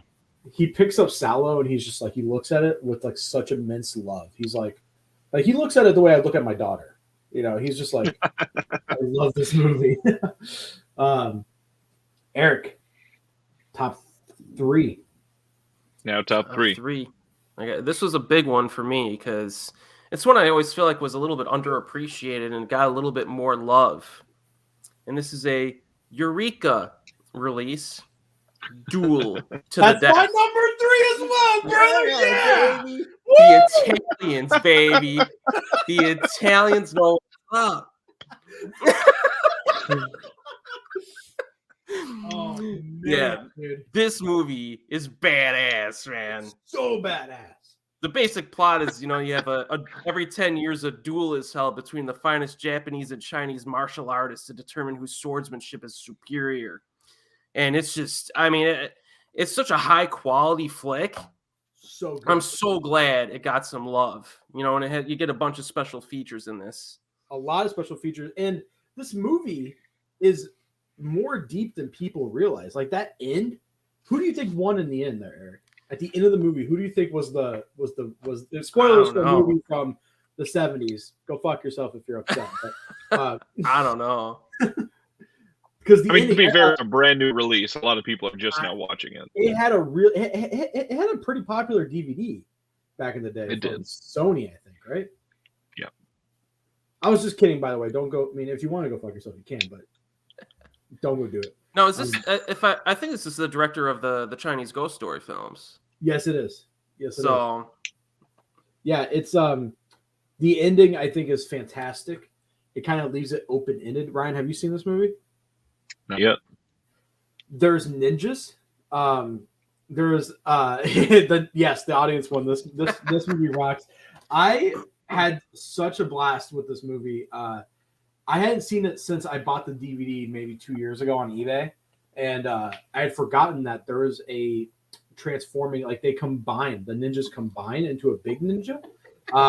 One of the ninjas shows her tits because the monks can't stare at breasts, so the monk that's how they were able to defeat the monks because they're like, look at these titties. And he's like, just it's so good. In the opening scene too. Oh my goodness. When he's sitting there and he's like, can I go? And they're like, yeah. And he just fucking gets up and boom, zooms backwards out of the room and just it's so good.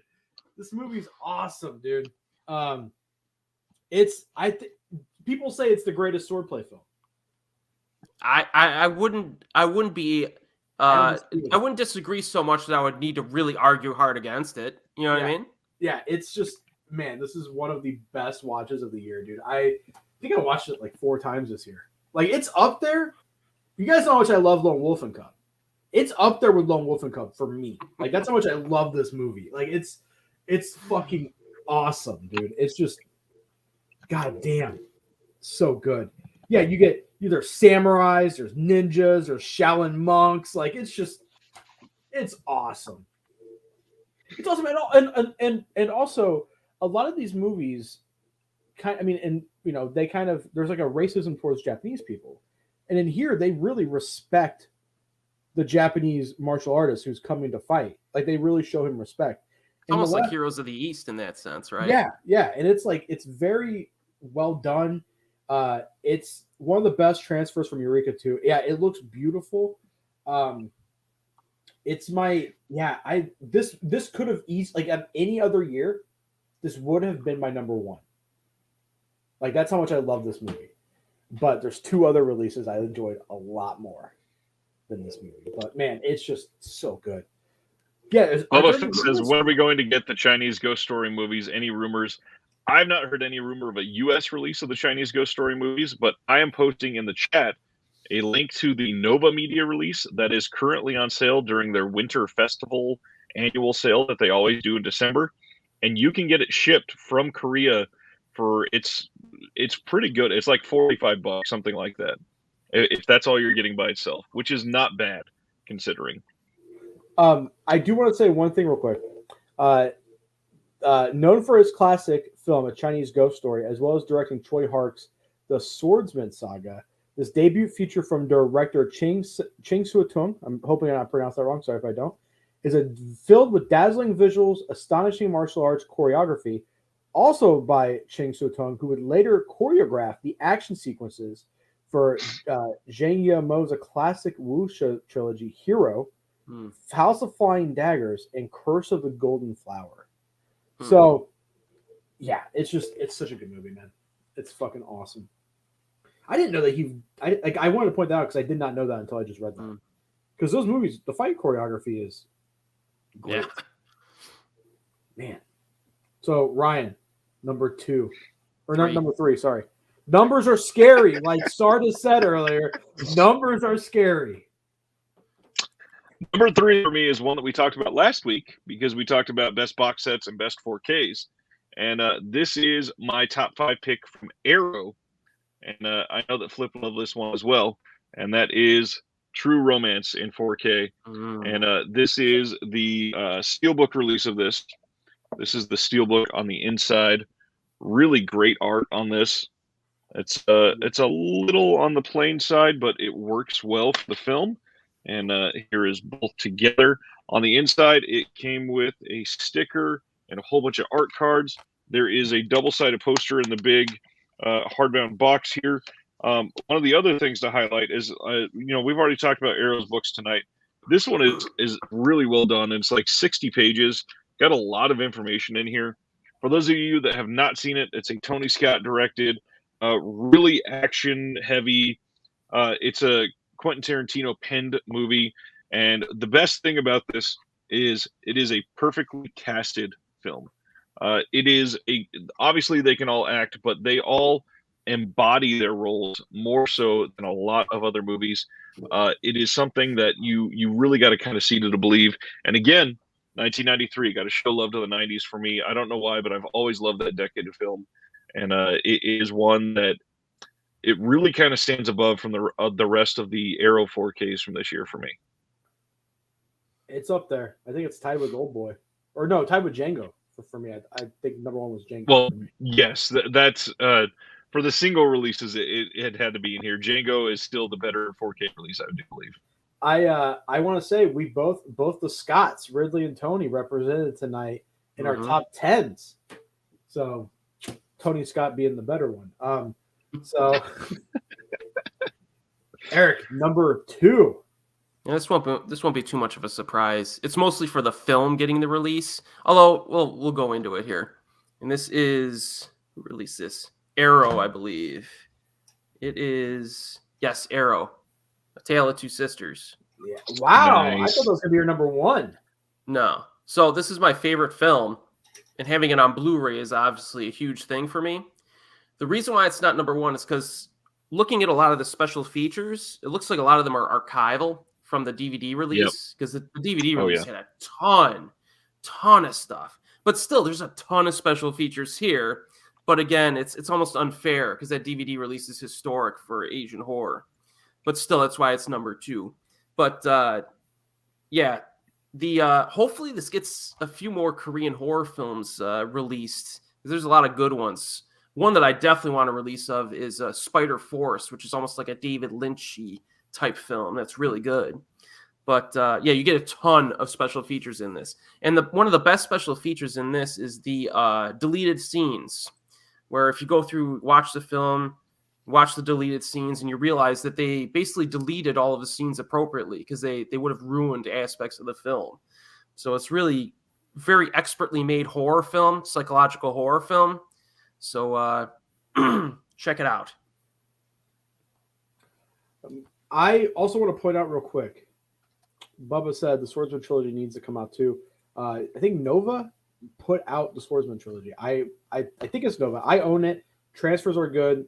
It's a Korean release, so obviously the special features aren't going to be in English, but the film is English friendly, and those movies are great. It's two separate releases. It's the first one standalone, and then the two. Two Tales is the only South Korean film pick so far. Yeah, and there's no love for South Korean films on Blue, baby. That's true. Not this year, at least. I would say Deliver Us from Evil was a great movie. Yeah, that was a fun movie. That's tied with. I mean, that would have made my list if this was like 20 releases, 25 releases. I'm gonna be bummed this Night Shift doesn't make anyone's list. Well, surprise, surprise, it's not on my list. Number two for me. Number two for me is a movie that I just watched 2 nights ago again. I will say this, it's my favorite spaghetti western now. And that is The Great Silence. This is a Eureka release. It's a brand new Eureka release. Same transfer as the Film Movement one, but I'm including this because the special features in this are amazing. You get like little documentaries about Sergio Corbucci. You get 2 alternate endings as well. And then the highlight for me is that there's multiple commentaries on this. So you get brand new commentary by author Howard Hughes and filmmaker Richard New. Commentary by Mike Siegel, and then my favorite Alex Cox commentary. Commentary by director and spaghetti western aficionado Alex Cox, recorded live at the Hollywood Theater in Portland in 2021 with the kind permission of 36 Chambers LLC. Brand new interview with Austin Fisher. Just a lot of stuff. An incredible movie. I think a movie that was way ahead of its time. Sergio Corbucci, I think all of his movies were a little ahead of its time. In general, Django. This is part of a trilogy, the Mud and Blood trilogy. The Specialist, Django, and this movie are all part of it. I think that when this came out, people just saw it because it was a spaghetti western set in the snow. That was kind of like the gimmick to get people in the seat.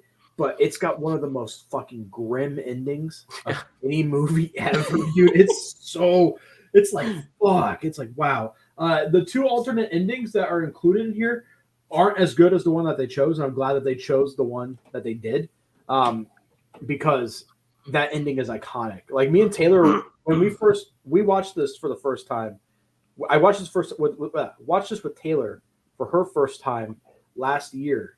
And the ending made her sad. She was like, wait, that's it? Like credits roll. And she's like, what? No. And I think that's what a great movie does. I hear a Django song every time you say it. Django.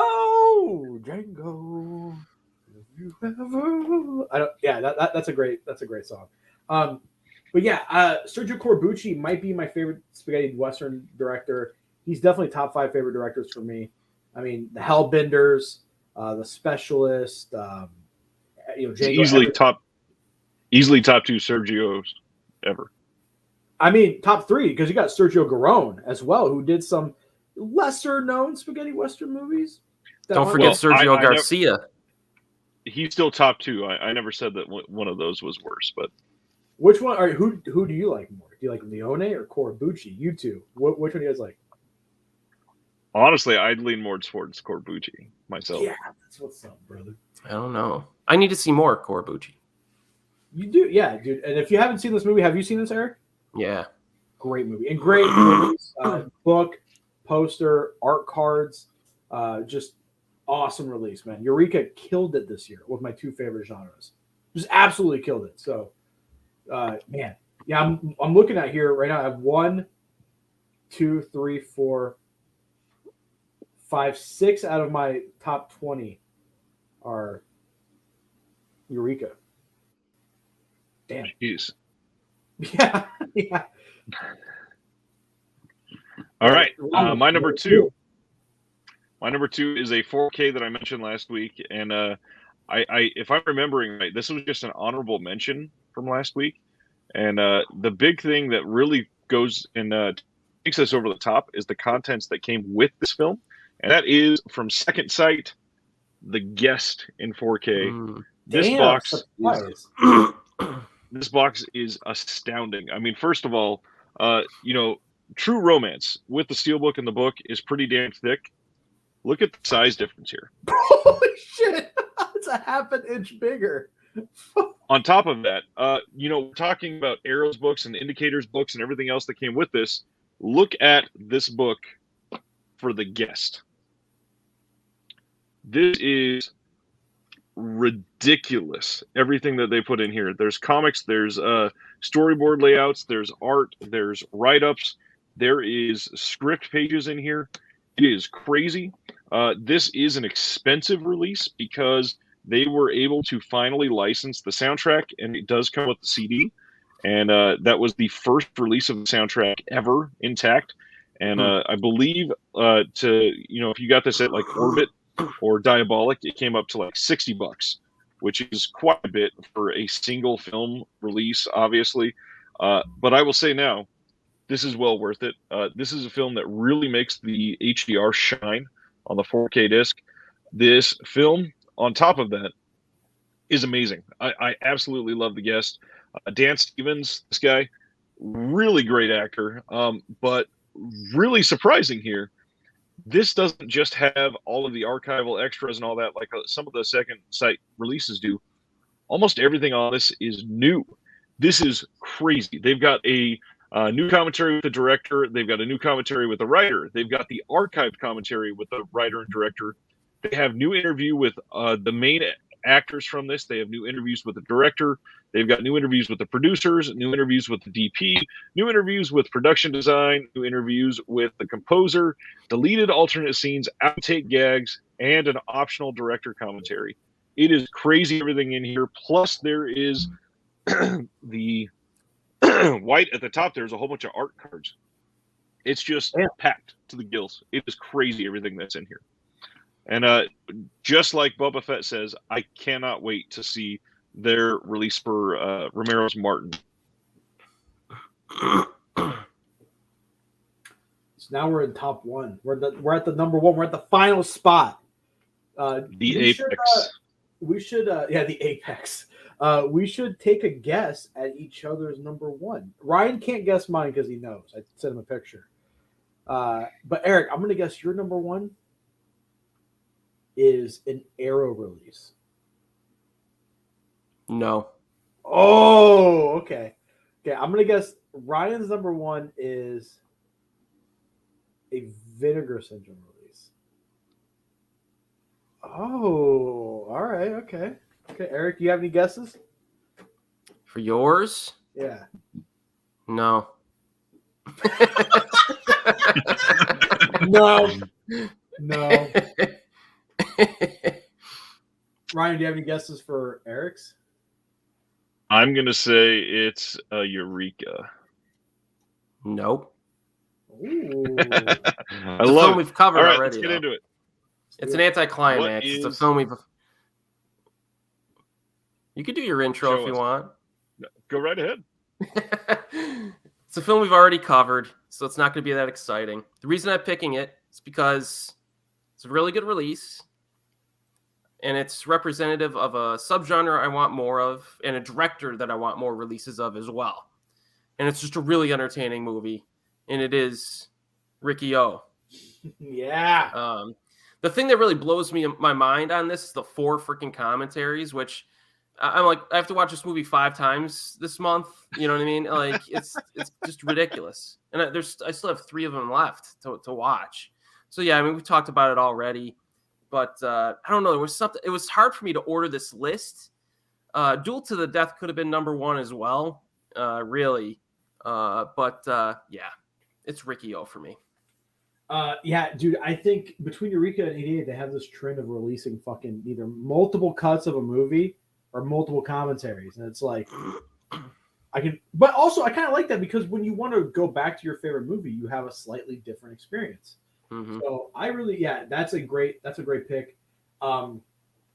Surprised that it's Ricky O for you. I was going to guess like Erotic Ghost Story or something. Or I was going to guess like maybe Black Test Car. Or no, that came out last year. My favorite single release of the year is going to. I think it's going to surprise a lot of you guys. It's a German release. It's a media book from a company called the Vengeance Pack.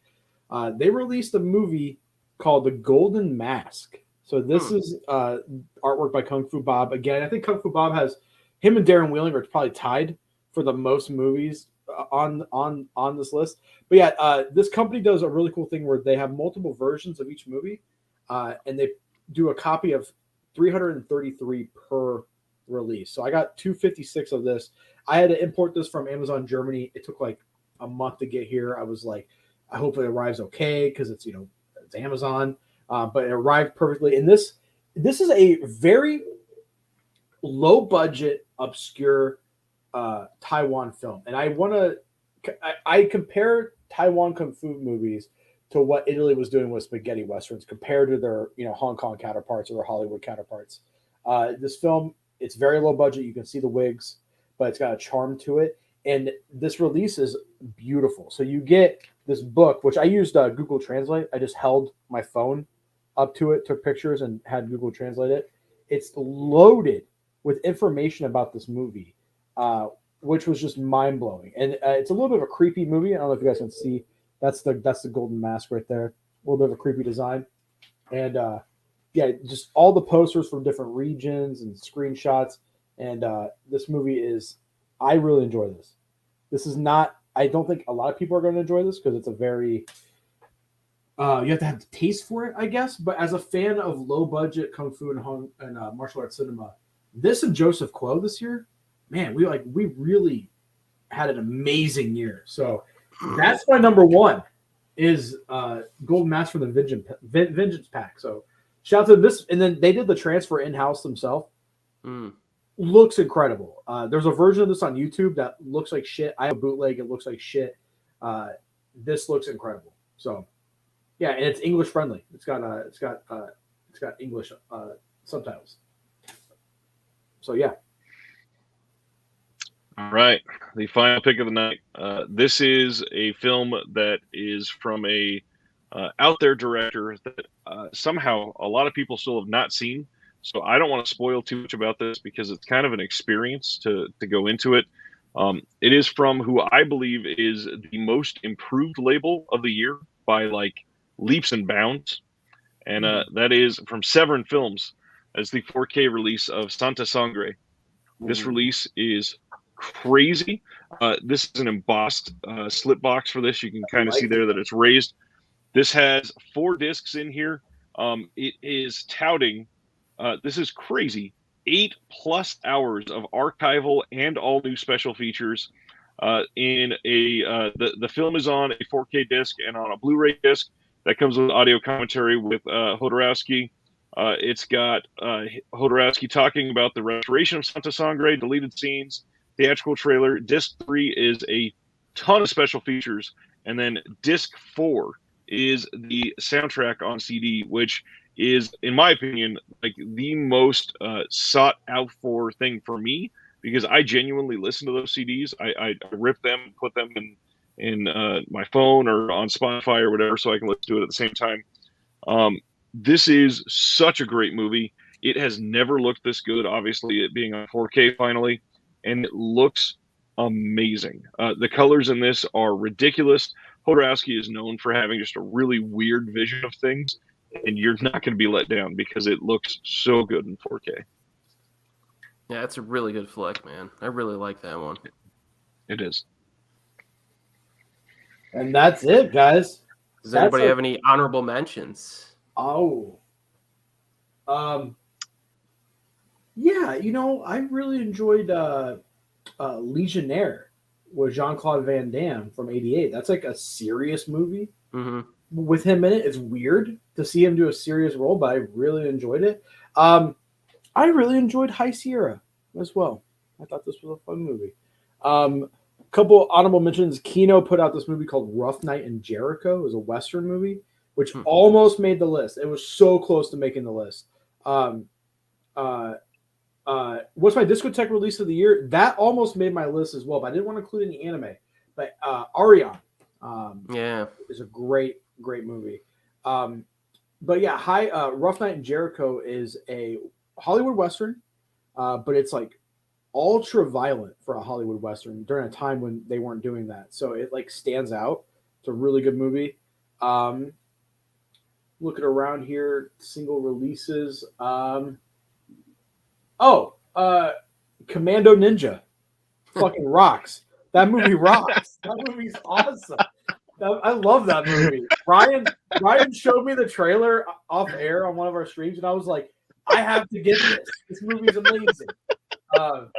Yeah, I love that movie, man. It's right there. I love that movie. That movie's so cool.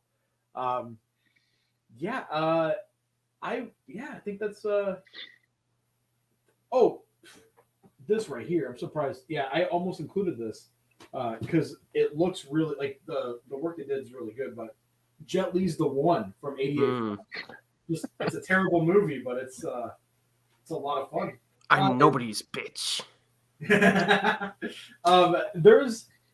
There's a couple things I would have included, but I'm probably Hills Run Red, also like a proto spaghetti western that Kino put out earlier this year, and then Dynasty. Dynasty will probably make the final end of the year when we're doing the big episode. Are we doing 20 releases for that? We'll talk off here. Yeah. So that's probably that was so close. Like I almost included that. I eventually ended up including Tough Ones instead, just out of respect for Wild East. But Dynasty was a great release from Kino and 3D Film Archive. Awesome. Yes, and Memories Ice was this year. Yes. Yeah. Memories is great as well. I would have included Mimicry Freaks if it was a Blu-ray release, but it was only DVD, I think.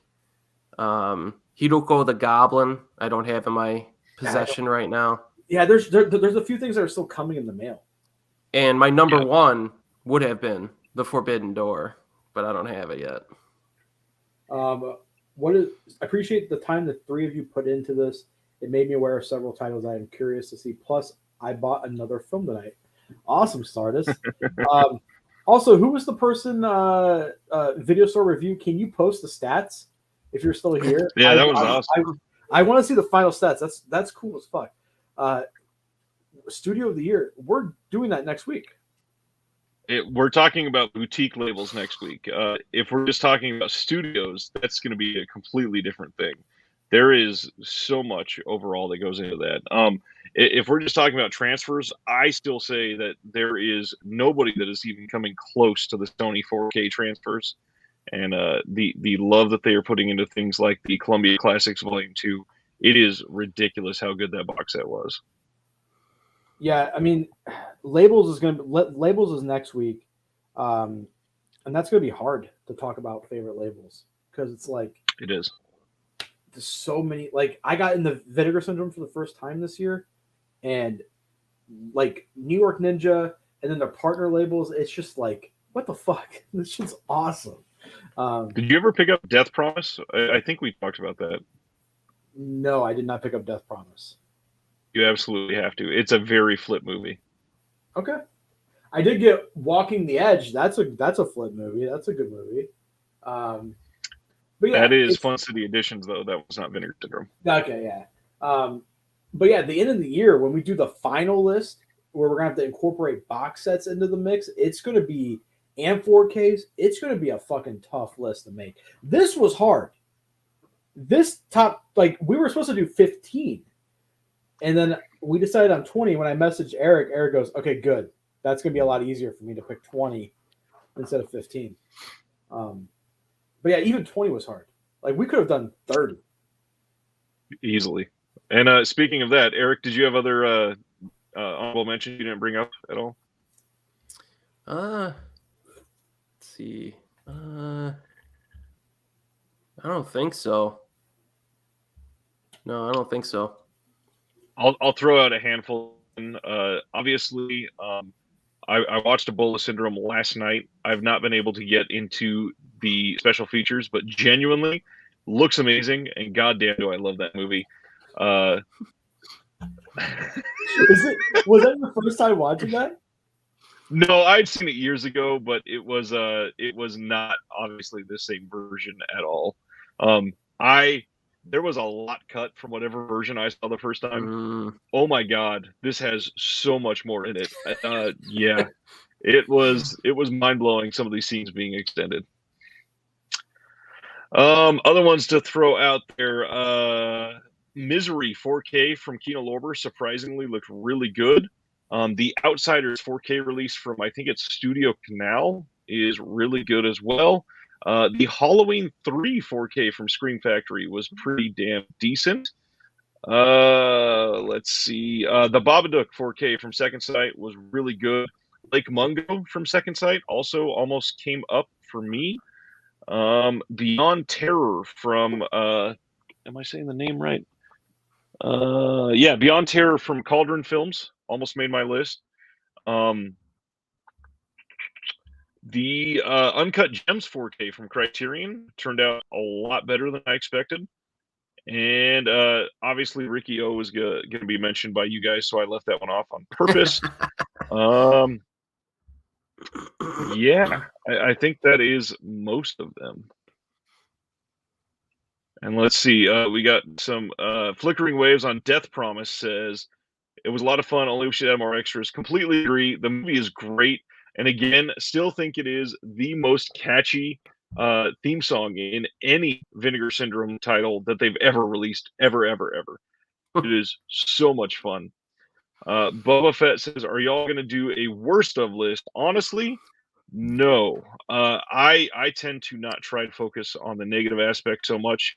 When I do my streams alone on Thursdays, you can ask all kinds of questions, and I will give full, detailed opinions on things. But yeah, we're definitely not going to put time into doing a worst of list. A worst of list? And then I'll give you a hint. Everything Criterion released except for the ones we talked about tonight. Have a good night, Fanatical Dragon, or day, I guess, since it's 6 a.m. Video store review on some sets. Only 2 films from Criterion. Eureka had 10. 88 films had 8. Arrow also had 8. Vinegar Syndrome had 4. You're welcome. Take those with a pinch of salt. I tried my best. And I think the 4 there includes partner labels as well. Video store review says, I actually made a video essay for the Lake Mungo release. Currently working on a new video essay for an upcoming Second Sight release. Interesting. I love to hear it. Flip, at what point do you think Criterion fell off? 2019. I think it was around then. I think it started a little before the Godzilla set. But definitely the Godzilla set was the first one where it was like, come on. And then everything after that. Because they used to include, like, they used to be the go-to. You know what I mean? Like, they used to have the very detailed books. The special features used to be great. And now it seems like the releases that I'm interested in, the special features are getting less and less and less. The books aren't, the essays on the, it's either like a fold out. There aren't that detailed. I think they are a little too up their own ass, and they take their like people are just buying them for name brand. It's like when I used to buy Yeezys. You know, it's like I look back at that, I'm like, why did I buy that? It's just fucking stupid. That's like that brand's up its own ass. I have fucking, I have Gucci and shit and Burberry. It's like, why the fuck did I do that? It's stupid. But it's like they're literally the Gucci of boutique labels. Or the Budweiser now, right? Oh yeah, well, yeah, yeah. But like all film and they have like here's the thing is that I noticed is that Arrow fans when Arrow fucks up a disc or they have an issue with a disc, Arrow fans Scolder. Yeah, Oh, I don't disagree. But the thing I notice is that when Arrow fucks up a disc, Arrow fans are like, this is the fall of Arrow. They're terrible. But when Criterion continuously fucks up left and right, everyone's just like, they're just awesome. They're just like they're Once Upon a Time in China set. I love it because it's the first time I have those movies on Blu-ray. The encoding is terrible. The transfers are worse than the fucking Eureka set. The subtitles are worse than the Eureka set. There's a woman on Twitter who speaks is it Cantonese? I think it's Cantonese. Yep. She speaks Cantonese fluently, and she was posting side by sides of the Eureka set and the Criterion set, and the Criterion set is just so dumbed down on what they're saying. And the Eureka set's closer. Completely changed the meaning. Yeah, completely changes the meaning, leaves context out. I was going to sell my Eureka set, but after I saw that, I was like, I'll keep that just in case. So I did the exact same thing. I had mine listed for sale, and then when I saw it, I was like, "Oh, let's run that back in." Yeah, I was like, that's going to stay on the shelf.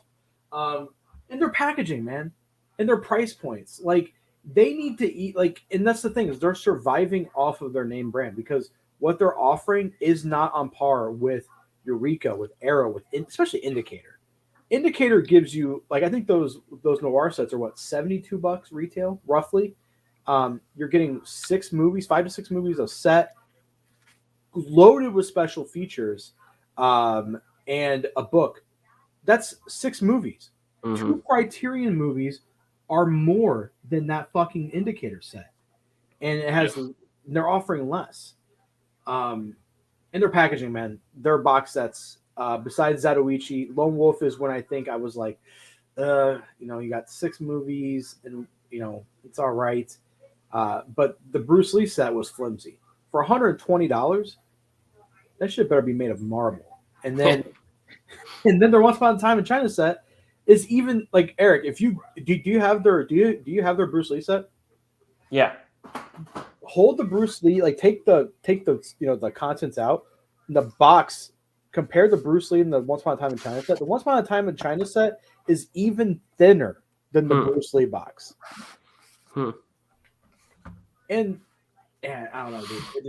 It makes me sad because they were once incredible. The Wong Kar-wai set. What the fuck is that? You know, like the flower. No, see, that's the pure definition of pretentiousness. Well, it had that French book where it had the slits so you couldn't see what was inside. But you can't open it either. But there's shit on the inside. Ugh. It's the same as the Citizen Kane fold out. The fact that you have to fold it in 4 different directions, and then you can't even get the damn disc out of it because it hits the edge of it, and you have to bend it to be able to pull it out is so stupid. The fact that Criterion used to be the gold standard for boutiques, and now they rarely even get a new commentary, is so just egregious that they're not doing that. Honestly, I think that Criterion fell off even a little earlier than you stated. I think it was around the end of 2018, and the again, leading the way with formats was a big deal for me. The fact that they took so long to put out their first 4K title is you just can't do that if you're Criterion and you're wanting to keep up your actual reputation, because they are still riding off their own coattails from 20 years ago. They like I said, there was a time when they were releasing some great stuff, like the Kira Kurosawa stuff, Harakiri. They still have 1 or 2 a year that I'm interested in, but it's just their quality just sucks. And when you have labels like Eureka 88, even a label like Fractured Visions, you know, like when they're putting out stuff like this, and this has more detail. Like I think this box, even though it's just a cardboard slipcase, is thicker than the Bruce Lee and the Once Upon a Time in China set. When you have small labels, this is their third release, doing better work than Criterion. That's kind of sad. You know, so I will say Criterion does still. They choose great films for release for the most part. Yes. I think they're. If I was choosing, they're about 75% hit for me, which is a really good rate, considering what I would call them being great films. But at the same time, that's not really enough anymore to be a boutique label. And also, like compared to Eureka, the releases I was interested in, like the last handful of years, Eureka put out, even though Quiden came from Criterion years ago, Eureka's Quiden release is astronomically leaps and bounds better than the Criterion one. And then the Onibaba release from Criterion this year is still the lesser version of that film. Eureka put out a better version of it years ago. So it's just like, if a movie comes out from Criterion and it has a Masters of Cinema release from Eureka, I'll probably just go with that. Same. And I disagree with Video Store Review. I think the movies that they have released from Netflix have been good. I think Marriage Story is a good movie. Like you said, they have good selection. They just I also don't think it's an odd move. I think it's a nice way for us to have a physical version to hold that will actually give extras, considering Netflix has nothing for extras. But the extras that they're choosing, they're lesser compared to what they could be. Doesn't it blow you away that Netflix doesn't have like commentaries? Yes. Yeah. Especially for things that they're producing in-house. Like, thing is getting literally like a $70 million budget, but you can't pay the actor to sit down for 2 hours and talk about himself. Like, I would love to hear the guys who made the Night Comes for Us do a commentary on it, because that's insane.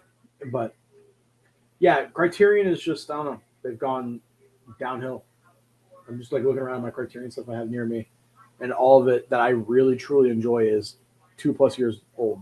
So I went on a Criterion binge.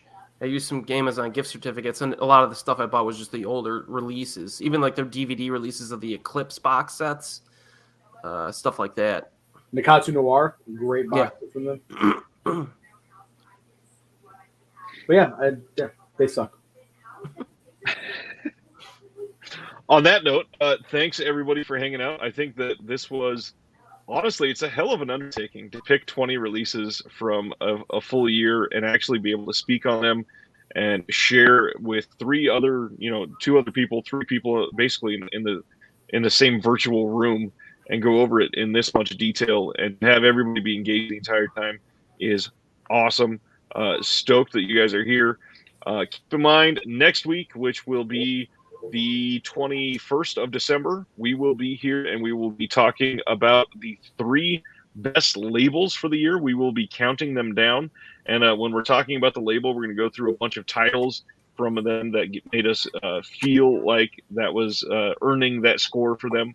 And then the following week, the 28th of December, right after Christmas, is going to be the Big Boy Show. We're going to be having countdown probably 15 or 20 of literally just the best physical media releases of the year. Box set, standard release, doesn't matter what it is, it will count. And we will have some special guests with us that night, and it's going to be incredible. It is a lot of sitting here and watching us talk for 3 hours and almost 20 minutes. And you guys are incredible for sticking out with us. Eric, Flip, I had an incredible time tonight. I hope you guys enjoyed it. And I had a great thanks time. Everybody. Yeah. I love both of you. You guys are awesome.